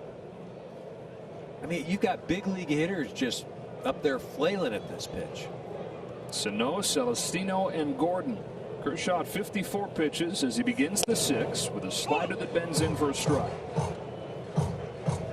And again, you go back to last season when the overall numbers aren't going to blow you away. But when you look more closely, this isn't that shocking to see him doing what he's doing. It's upstairs and it's 1-1. You know, last year he had the #1 swing and miss rate in baseball. Yeah, I would have never have guessed that. 1-2 on Sano. Just a little more perspective on what he's doing today. The league average whiff rate, swing and miss, 25%. Today, 57%. Here comes a slider, right? With 1-2. Curveball. Sano lays off and the count evens up. Nobody warming in the bullpen. Kershaw 58 pitches through 5+. A few years ago, this would be no question at this point. He would keep going and no questions asked, but this is a very unique season. It's full on Sano.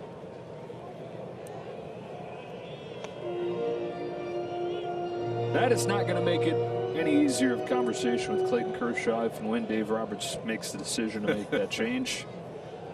Here comes the 3-2.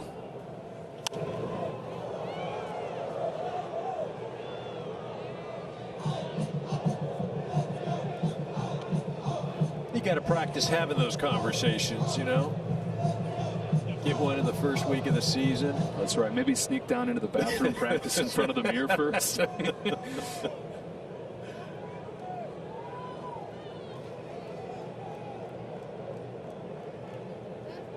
Another payoff. Another strikeout. That is 10 for Kershaw. We are going to Jack in a Box tomorrow. I'm treating, Joe. Here it is again. I mean, and even when he's missing his spots, I mean, guys just aren't able to identify the pitch. Just can't lay off of it. There you go. Strikeout number 10 gets everybody a free Jumbo Jack. Celestino. Top of the zone, strike 1. First time he struck out double-digit hitters in a game since June of last year when he got 13 Cubs. Granted, he only pitched a handful of games after that, missing July and August. 4 games in September before missing the postseason. Curve falls out of the sky and it's 0-2. Yeah, but how about this? Like we're 5 1/3 inning through here right now, and we've already got 10 Ks. Would you believe 11? Celestino can't lay off. He's dismantling the Twins. I mean, you can be frustrated at that call and getting the check swing and everything, but the reality is you made no hard contact. I mean, the effort's been there, but you just haven't had any type of success. I'd say he probably didn't go right there, but the way Kirsch is throwing today, you just move the bat and that's a swing. Nick Gordon out of the 9 spot, cracks the first one foul. I think you even saw that a little bit on Kershaw's face when he's getting the ball back from Turner, like a tilt to the head, like, I'll take it. I'll take it. What are we at? We're at 11 strikeouts, 65 pitches. Like, what is that? That is a butterfly-inducing line for Dave Roberts, I would think. 0-2, because I know everything we're discussing in this day and age and the way that this team is run and the long-term plan, there is no question you take them out, but I mean 66 pitches with 9 outs to get if he gets this one here. 0-2 inside. He tried the change again. Lefty on lefty change. You don't see that very often. Feeling it.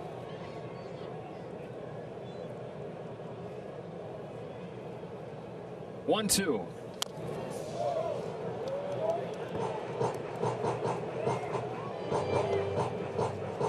I will will say one thing that I have noticed, and I'm sure the league will notice, the Twins do not do well with the lefty slider.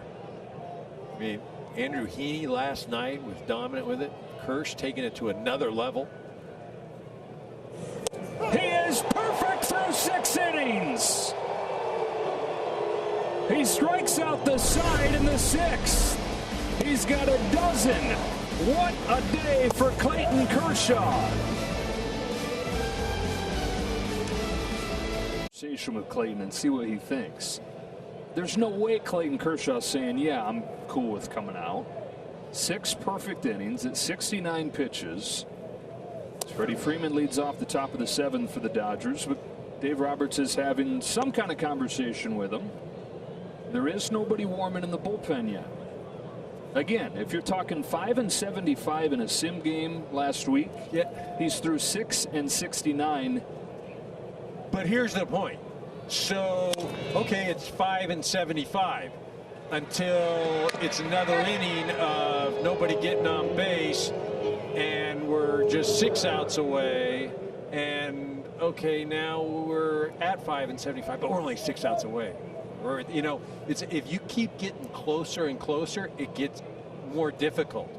Because remember, of all the things that Clayton Kershaw has accomplished in his career, right, he doesn't have a perfect game. And you and I were just talking. I mean, 23 in the history of the game. I mean, this is such a tough spot for Doc right now. Gosh. Turner's at the plate, takes the ball after the Freeman ground out.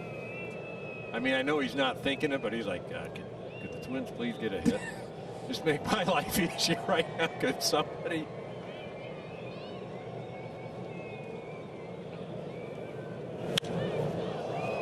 In the air to left field for Nick Gordon. 2 up, 2 down. Head to Dodger Stadium on Tuesday when the Dodgers host the Braves. The first 40,000 fans in attendance will receive an adult hooded sweatshirt courtesy of Bank of America. For tickets, visit Dodgers.com/promotions. So he's going to go back out there for the 7. There is nobody warming. And at that point, to your point, like, so if he gets 3 guys out, at some point you get to the point of no return on it if it keeps going the way it's going. Well, so here's the thing. If it's 75 pitches, what is 85 just significantly different? Is 90? I mean, it's just like I said, I feel so the Doc right now is in what a tough spot. Angst. Really? You almost see it. No, I mean, you're not hoping, but it's like you want that. You don't want to have to make that decision. Like, you just don't. And you know that man right there, he's not coming out. He's not coming out until something happens. That's the thing. If it's left up to him, he's going 150 pitches. Like, could you keep that jacket on? 1 and 2 on Muncy. I think somebody needs you down to the clubhouse, Clayton. How about Clayton Kershaw, though, with a smile on his face, talking to his teammates? Although it may be Kershaw talking to them. And you know he can't believe this either, right? Like, and he understands right.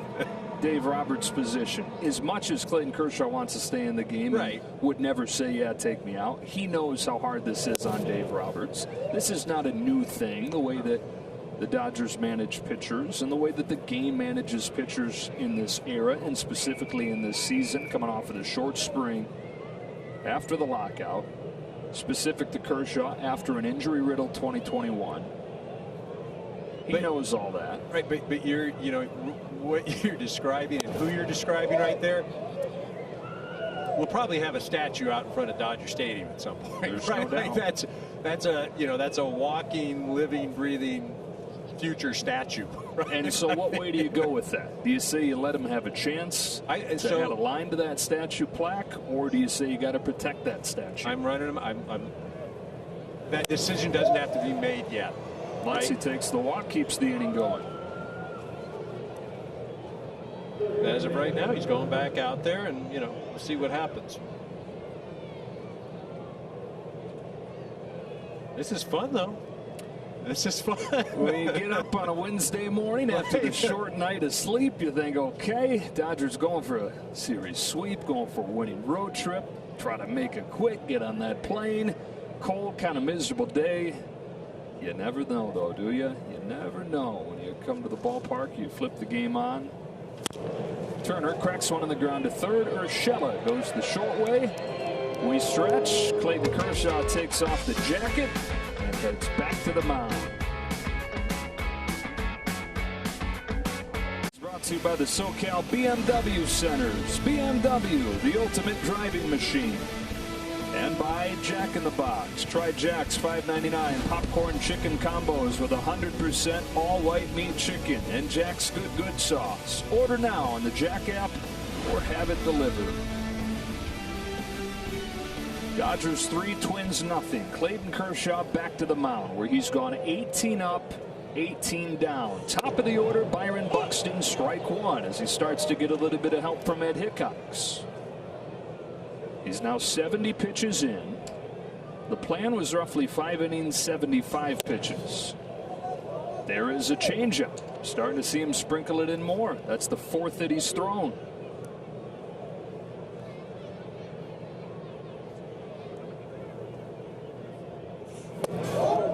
Two balls, one strike.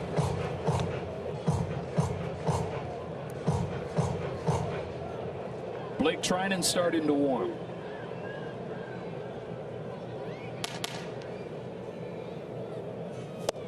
Two and two. Another swing and a miss on a slider. As spectacular as it is still a 3-0 game. Yeah. And so as soon as something goes sideways, you got to be ready to pounce for the sake of the game, not even just for Kershaw.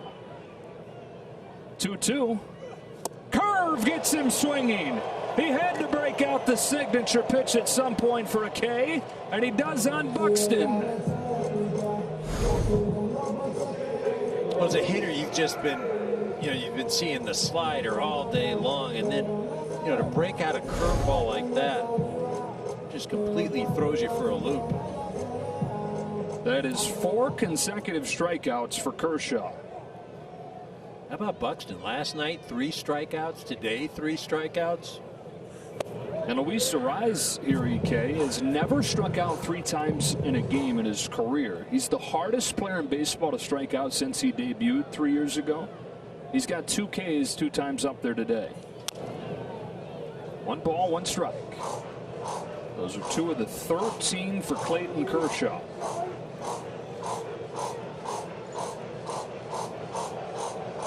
I mean, and again, what amazes me is the pitch count. I mean, you see that, in a game, a guy may have 5 strikeouts, gets a lot of early contact. Doesn't get the call on that curve. 2-1.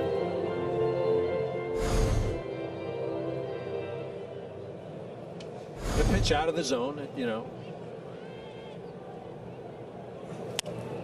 On the hands, weak little pop, left side of the infield for Turner. 2 gone in the 7th.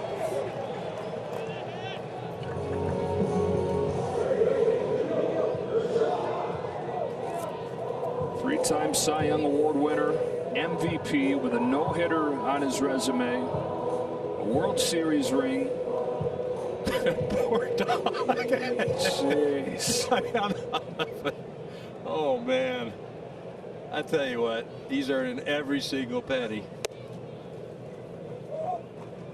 1-0 on Gio Urshela.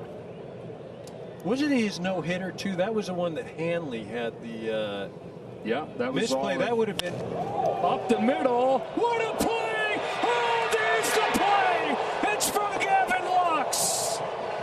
oh my goodness. 7 perfect innings from Clayton Kershaw. Look at Kershaw. Oh boy.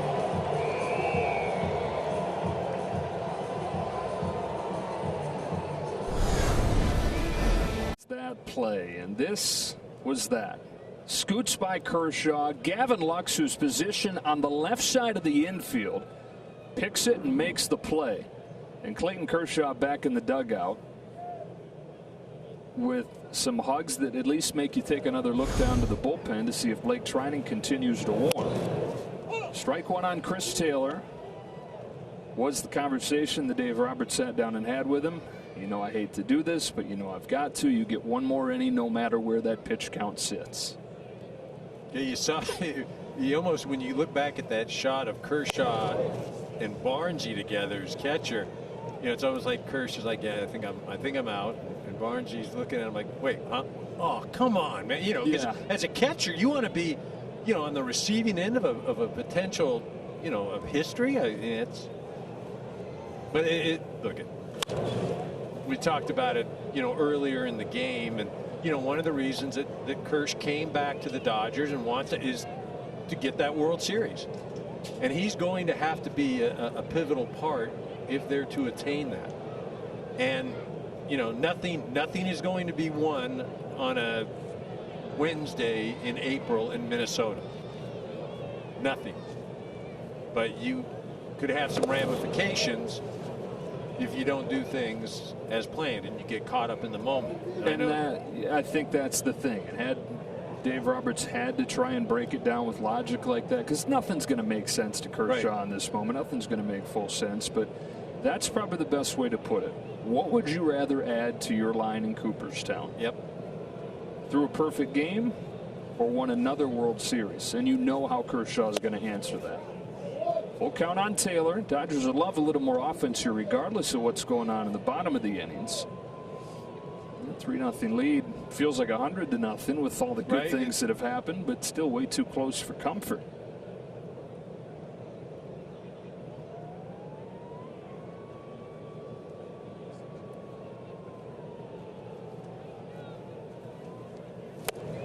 Taylor down swinging, and you combine the hugs and the handshakes in the dugout with Blake Trinan continuing to warm, and you can kind of read between the lines here that Kershaw, through 7 perfect innings, is going to hand it off to the bullpen.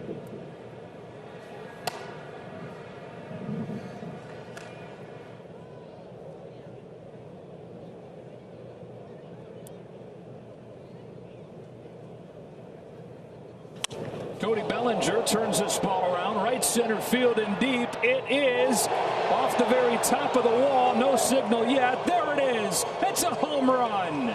First of the season for Cody Bellinger.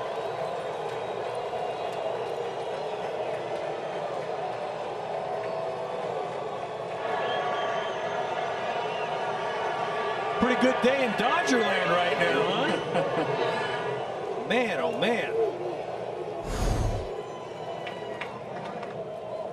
Here we go, down in the zone again. Go down in the zone, he's going to get you. I'll tell you what, running around those bases right there, that is just a huge exhale for Cody. I mean, that is so good. He's going to get a good night of sleep tonight. Now Gavin Lux unloads on a ball. How far does it go? Home run, Gavin Lux. They go back-to-back on back-to-back pitches. And the perfect day in Dodgerland continues.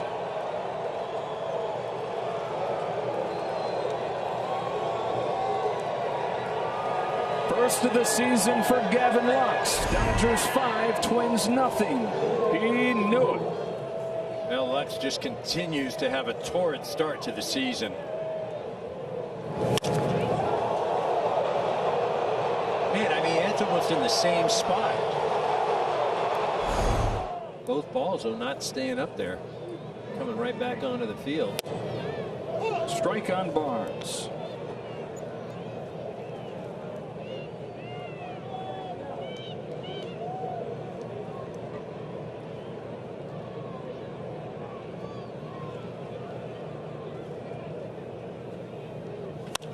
Barnes now to deep left field. Austin Barnes makes it 3. Back to back to back. Perfect day in Minneapolis.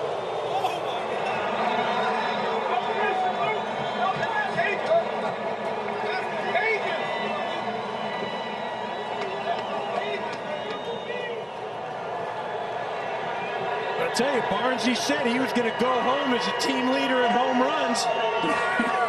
That he is. And EK in very true to form on this road trip. It's 7, 8, and 9 in the order that go back to back to back.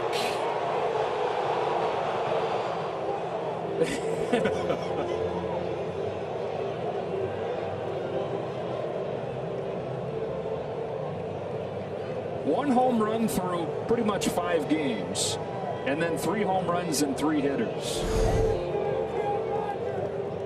This is the most ridiculous, beautiful sport you could ever dream of. Well, again, you think about it. You're coming to the ballpark today. You had the rain delay. You had a quick turnaround. It's cold. You know, again, you saw the text to the team where it's like, look, if you're starting, just get here early enough to get hot and play. If you're not starting, just make sure you warm up once the game starts. And oh, by the way, the most exciting game of the season for the Dodgers so far. Mookie Betts now, that is strike 1, and the way it's going, you say most exciting game for the Dodgers so far this year. The way this thing's going, Kershaw or not, this has a chance to be one of those days to talk about for years to come. Mookie Betts 2 for 4. Went around, 1 ball, 1 strike. Twins will have Polanco, Sanchez, and Kepler due up against Blake Treinen.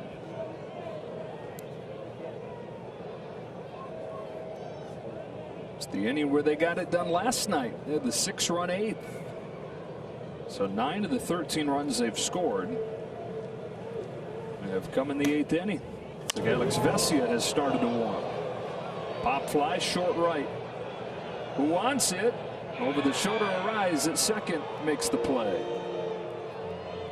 Now Clayton Kershaw, June 18th, 2014 against the Colorado Rockies. 22nd no-hitter in Dodger history. You touched on it. It was a 7th inning throwing there from Hanley Ramirez that kept it from being a perfect game. Considered one of the greatest games ever pitched. It was the first time that anybody had 15 strikeouts while not allowing a hit and not walking a batter. And it came one day after he and Ellen had had an ultrasound and listened to their baby's heartbeat for the first time. That was Callie, their first child. And this day where he has 7 perfect innings, this comes in his first start after his 4th child was born. It's another one of the silver linings of the lockout for the Kershaw family. He got to be home a little more with baby Chance. No balls, 2 strikes on Freeman. And a combination of elation with how good the stuff was today in his first start, not just of the season, but after the injury issues, and reluctant acceptance of the situation.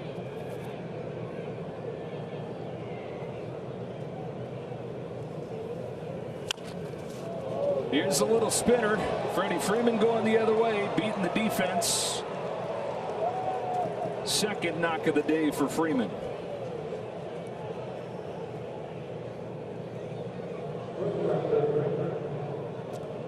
How many times have you seen Clayton Kershaw smile this much?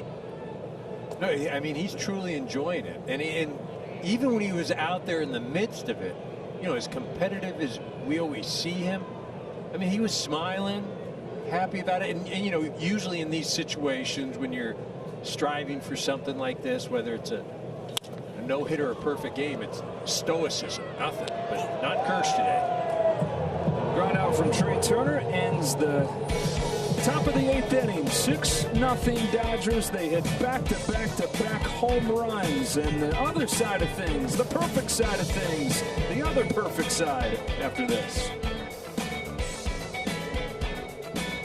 It's brought to you by Morongo Casino Resort and Spa. Good times, less than 90 minutes from wherever you are.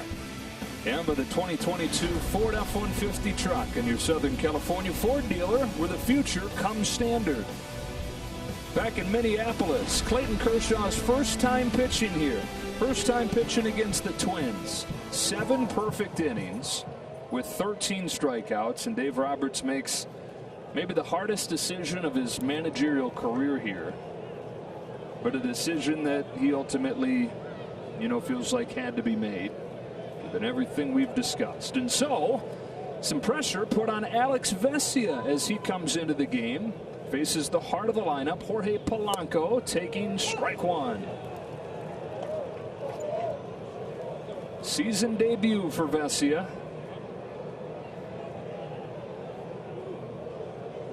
Ho hum. Jeez.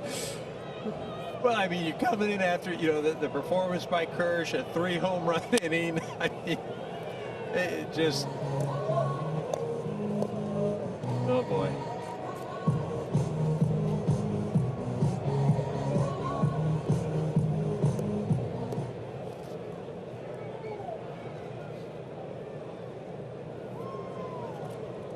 And boy, you should have heard the reception Alex Vesia got from this crowd as he came running in. You would have thought he's the worst person in history. Anybody but Clayton Kershaw is going to be received that way. That one's upstairs, and it's 1-2 on Polanco. Vesia, for his part, was one of the surprise stars of last year. Made his Dodger debut at the start of May. Gave up 4 runs in 1 inning because he walked 4. And walks were the issue, so they sent him down. He had an ERA around 6. On the ground, straightaway short, Trey Turner. 1 away in the 8th. A word from Carl's Jr. The new Gold Digger Double Cheeseburger for only $3.49. Part of our Charbroiled Double deals at Carl's Jr. So he's got that 6 ERA through 10 games. They send him down to AAA. Figures it out. They bring him back up and give him another chance. That already was a bit of a surprise because it went so badly his first time. But then, July to the end of the season, a sub-1 ERA, the walks under control, and turned into a pivotal piece for this pen. Gary Sanchez, first base runner of the game, breaks up the perfect game with 1 gone in the 8th.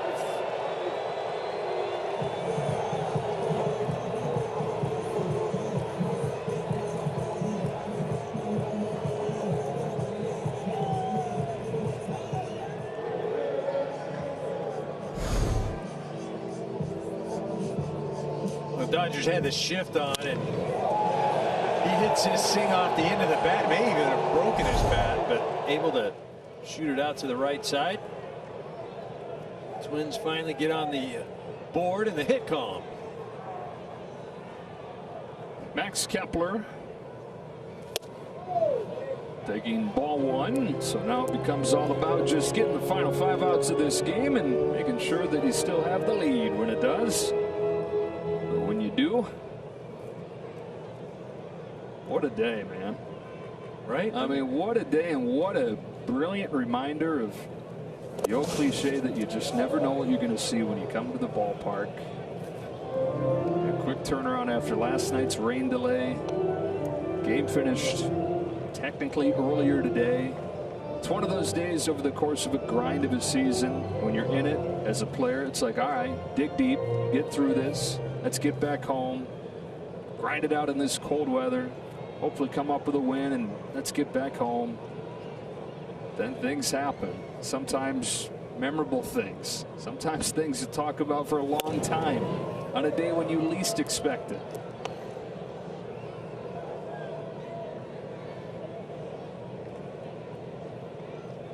And then you pull back a little bit from the 7 perfect innings from Kershaw today. And you remind yourself, wow, it wasn't a sure thing that he was back this year. He is, and if he's going to pitch like that, that is a huge, huge deal in the bigger picture of this season. Kepler's on with a 1-out walk. I mean, to put it in context, what Kersh did today, Vesia's in the last 2 hitters allowed more hits and walks than Kersh did all day. I mean, the performance by Clayton, I don't think anybody in their wildest dreams, expected this today or even thought that this was possible. You're hoping he was stretched out. It's cold weather. It's a day game. It's 10 o'clock start, body time for Kersh. Just, hey, let's get a couple innings, get some work in. And then you have one of the best performances he's given us in his career. I mean, it was really, that was about as dominating, just because the pitch count was low, the swings and misses. I mean, it was pure dominance.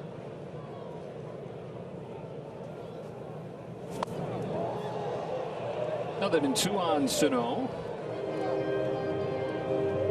God, this big man here again, you know, so good early on in his career, power threat, still looking for his first hit this year.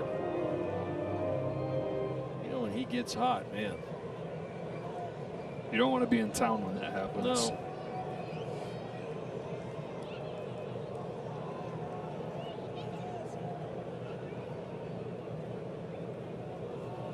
Vesia home with an 0-2 pitch. This, of course, today harkens back a little bit to Ross Stripling in his big league debut in 2016 in San Francisco. Dave Robertson, his first week on the job, pulled him out of a no-hitter.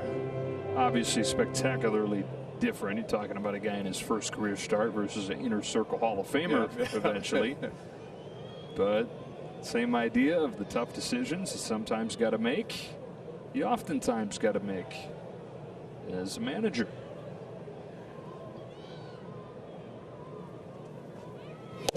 Right down the chute. Like a house by the side of the road, he takes it. And his frustrating start to the season has now reached 0 for 19 with 9 Ks. Be one of the first 40,000 fans at Dodger Stadium on April 15th when the Dodgers host the Reds and receive a Jackie Robinson jersey commemorating his 75th anniversary of becoming the first African-American to play in the major leagues. Brought to you by UCLA Health. For tickets, visit Dodgers.com/promotions. Dodgers and Reds home opener tomorrow night at Dodger Stadium. Raver Sanmartin will start for the Reds. Rookie pitcher, rookie left-hander, and Walker Buehler countering for the Dodgers. As Gilberto Celestino takes ball from Vesia. Reds right now trail the Guardians 6-1. If that score holds, the Reds will come in at 2-4.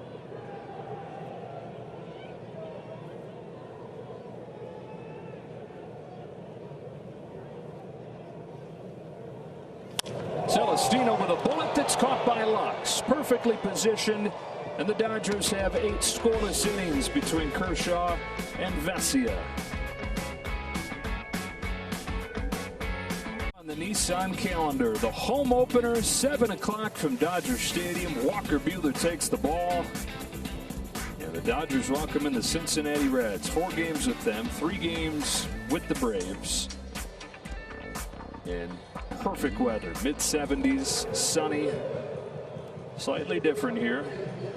Has it climbed into the 40s yet? You've been checking. Doesn't feel like it has, but I will say this: at least we're not getting that wind. It was colder Sunday in Colorado. Yeah, right. I'm telling you, really, I agree. Here's Griffin Jacks. It has not climbed into the 40s. It is 36. Wait, it's 36 right now? 36. Yeah. Oh. We got a pointy nose like me. That's bad news. Drip, drip. So Griffin Jacks, 27 years old, debuted last season as a starting pitcher, and there was a trend that developed. He was good the first time through. He'd get shelled the second time through, and so they're moving him into a role where he's only going to have to go one time through. Working out of the bullpen. Max Muncy takes a ball from Jacks, who is a captain in the Air Force. Went to the Air Force Academy, still technically Air Force Reserve, and was promoted to captain last year.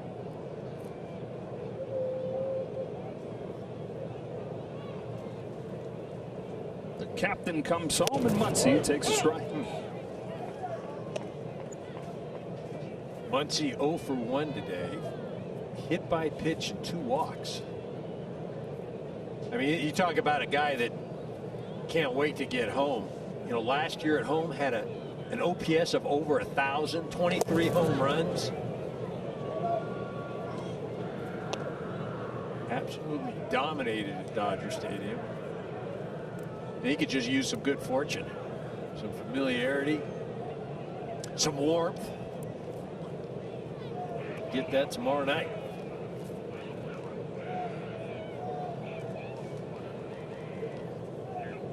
Two on to Muncy. Is a little bit high, ball 3.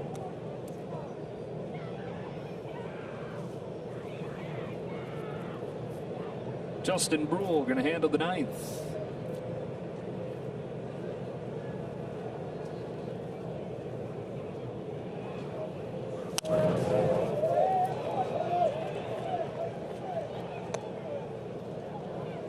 Muncy in this series 0 for 3, but those 2 walks today, now 5 walks in the 2 games.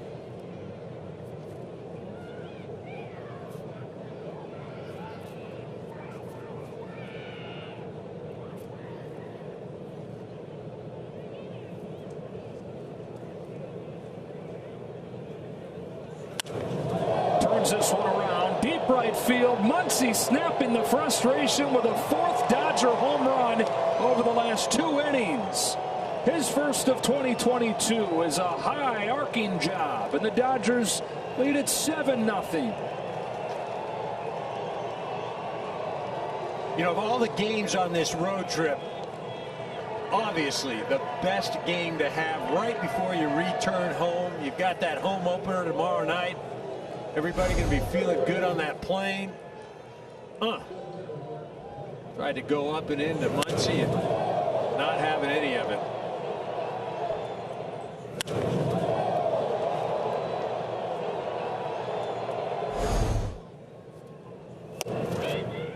Strike 1 on Justin Turner.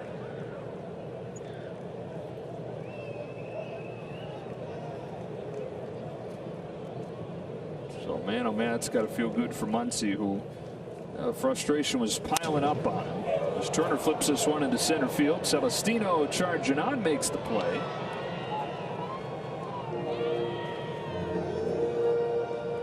Muncy finishes off the road trip with his first long ball of the year and one of his first smiles of the year.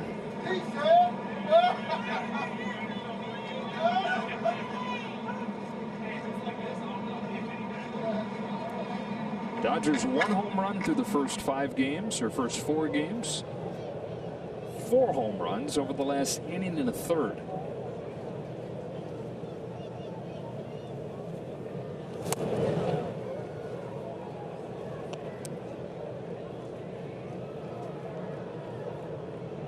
No balls, 1 strike on Chris Taylor. All those home runs, remember who your team leader is, though. Austin Barnes. That's right. Down in the 9 spot. 0-2.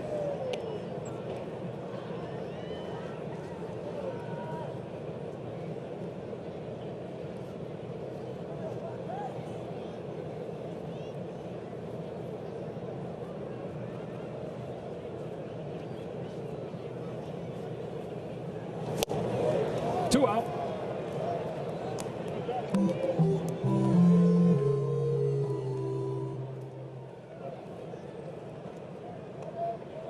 For Bellinger, who hit the first of those back-to-back-to-back home runs in the top of the 8th inning.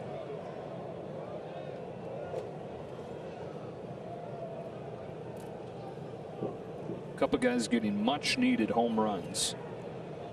You know, Muncy and Bellinger.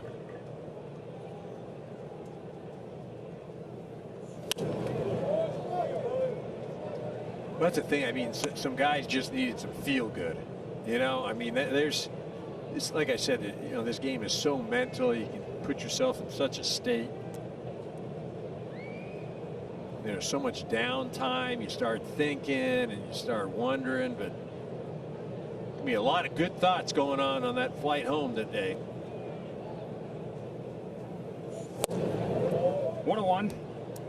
Still going to hurt for Dave Roberts, though. I mean, right? Well, so here's the thing. I don't know, because Kirsch was very accepting of it, and you know, he was like laughing about it. He wasn't, you know, fighting it. And I think one of the things that's great about what Doc has been able to achieve in this clubhouse is everybody knows what the carrot is. You know, everybody knows why they're here and what the goal is. And you can say all you want. You look at the Dodgers won a world championship in 2020, but the way it's perceived, you know, not necessarily by those outside the organization is, oh, it was, you know, it was a 60-game season. Oh, you played. And so there's something to prove.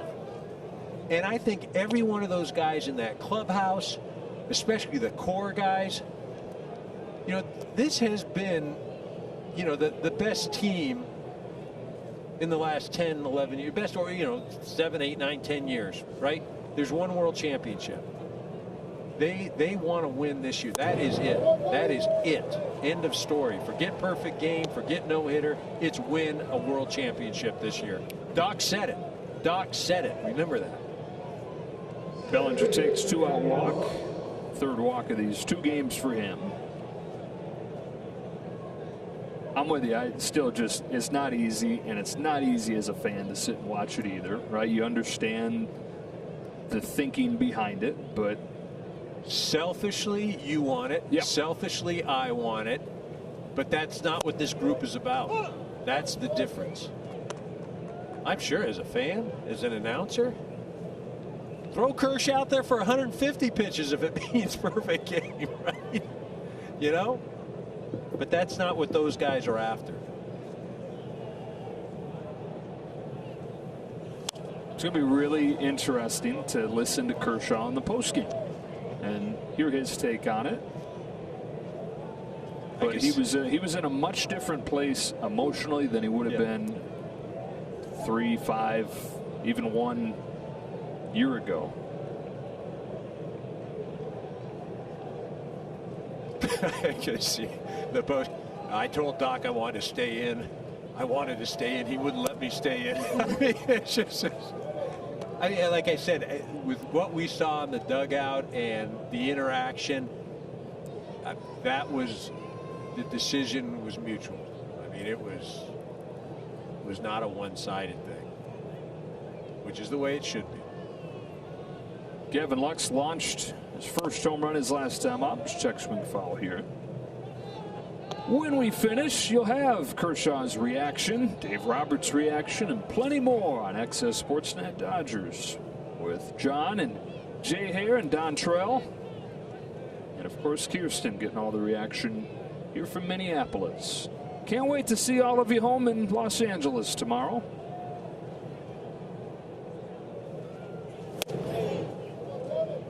You know, I think, too, with what happened today, I mean, Kirsch can carry that as far as I'm all about the team here. I mean, that is the most selfless thing you can do right there as a player. Like, I'm giving up my individual accolades, achievement. I'm all about the team. Lux down looking. Whatever it is, it's been memorable. 7-0 to the bottom of the ninth. Start of 2022. His first start since his injury-riddled finish to 2021. 7 perfect innings. He strikes out 13. I mean, I don't even know what to say about today. The slider was unreal. The pitch efficiency was unreal. The swings out of the zone, everything just said pure dominance for Kershaw.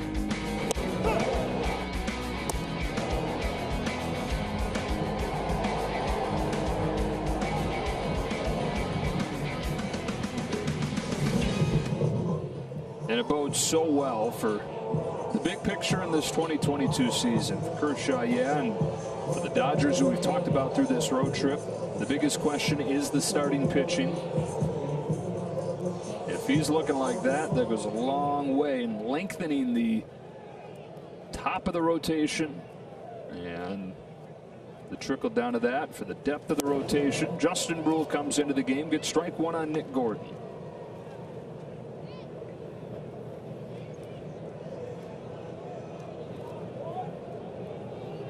Twins getting a steady diet of left-handers. This is swatted to the left. There's Chris Taylor. 1 gone in the 9th.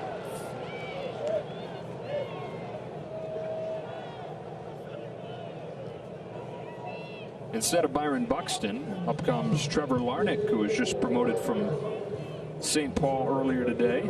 They have a little easier trip than Oklahoma City to Los Angeles. They go from one Twin City to the other. Right, I mean, that is nuts. What is that, 10 minutes away, or is it a little longer than that? I don't even know, but it's... Let's just say it's close.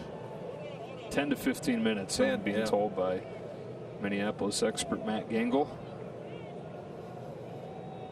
MapQuest Matt, they call him. They do.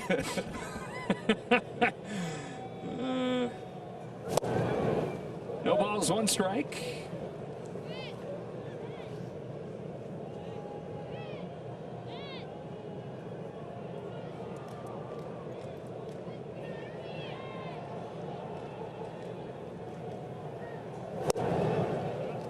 So the Dodgers going to finish off this road trip 3-2, which you'll take as a team starting the season on the road, going into a couple of cities where unique for one reason or another. Coors Field for all the obvious reasons. Here for the less than ideal weather. Top of the order doesn't do a whole lot until today, and still going to come out of it with a winning record. The baseball cliches, you try to play 500 ball on the road and win those home series. And they're going to do better than that here. Trey Turner runs it down. 2 gone in the 9th inning.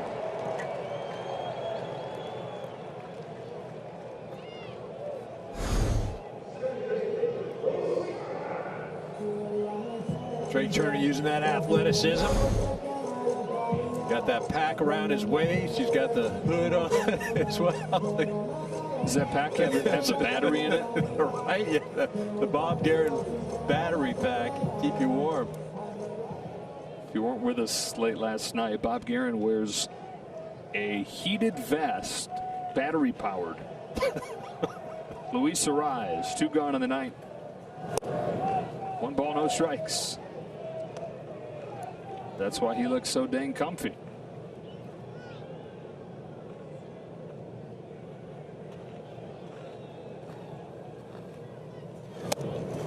Dodgers will see these Twins again in August. Come to Dodger Stadium for 2. This is going to be an 8th consecutive win over the Twins back to 2014. 7-0, 2 gone in the 9th. Arraez takes ball 2.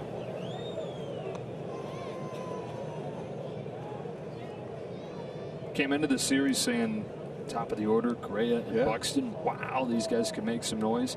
Come out of it feeling a little bit like they lack a lot of depth beyond that. Well, they lack depth, and you know, maybe they're susceptible to the left-handed pitching too. Andrew Heaney, you know, he shut him down pretty well. I mean, Carlos Correa, it was the one guy. He had a couple of doubles, I believe, and you know, but then Kersh today, and you know, as good as they looked against Seattle on Sunday and Monday, swinging the bats, you know, they ran into a bit of a buzzsaw here in LA. I still will say these Twins, though, with Buxton and Correa, that, you know, the top of the order, they're gonna cause some problems for some people.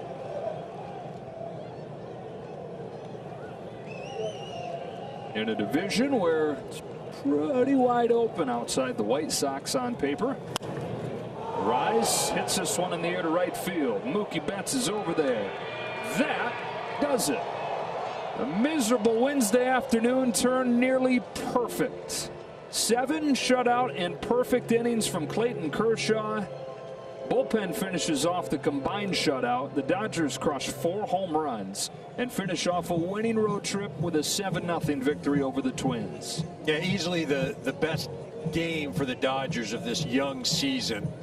But I think most importantly, you know, you started to get some contributions from some guys that, you know, just hadn't got going yet. And, you know, no better way to open up the season tomorrow at home against the Reds. I mean, what a great game today. Yeah, they'll do it back under light blue skies and 70-degree temperatures, opening up the home slate for Eric Karros, Kirsten Watson, and the rest of our crew in Minneapolis. Joe Davis saying so long and talking from Dodger Stadium, the first of 81 in the regular season, and they hope plenty more in October. 7-0, they take this finale. They crush a bunch of home runs, put up a bunch of zeros, and have a lot of fun.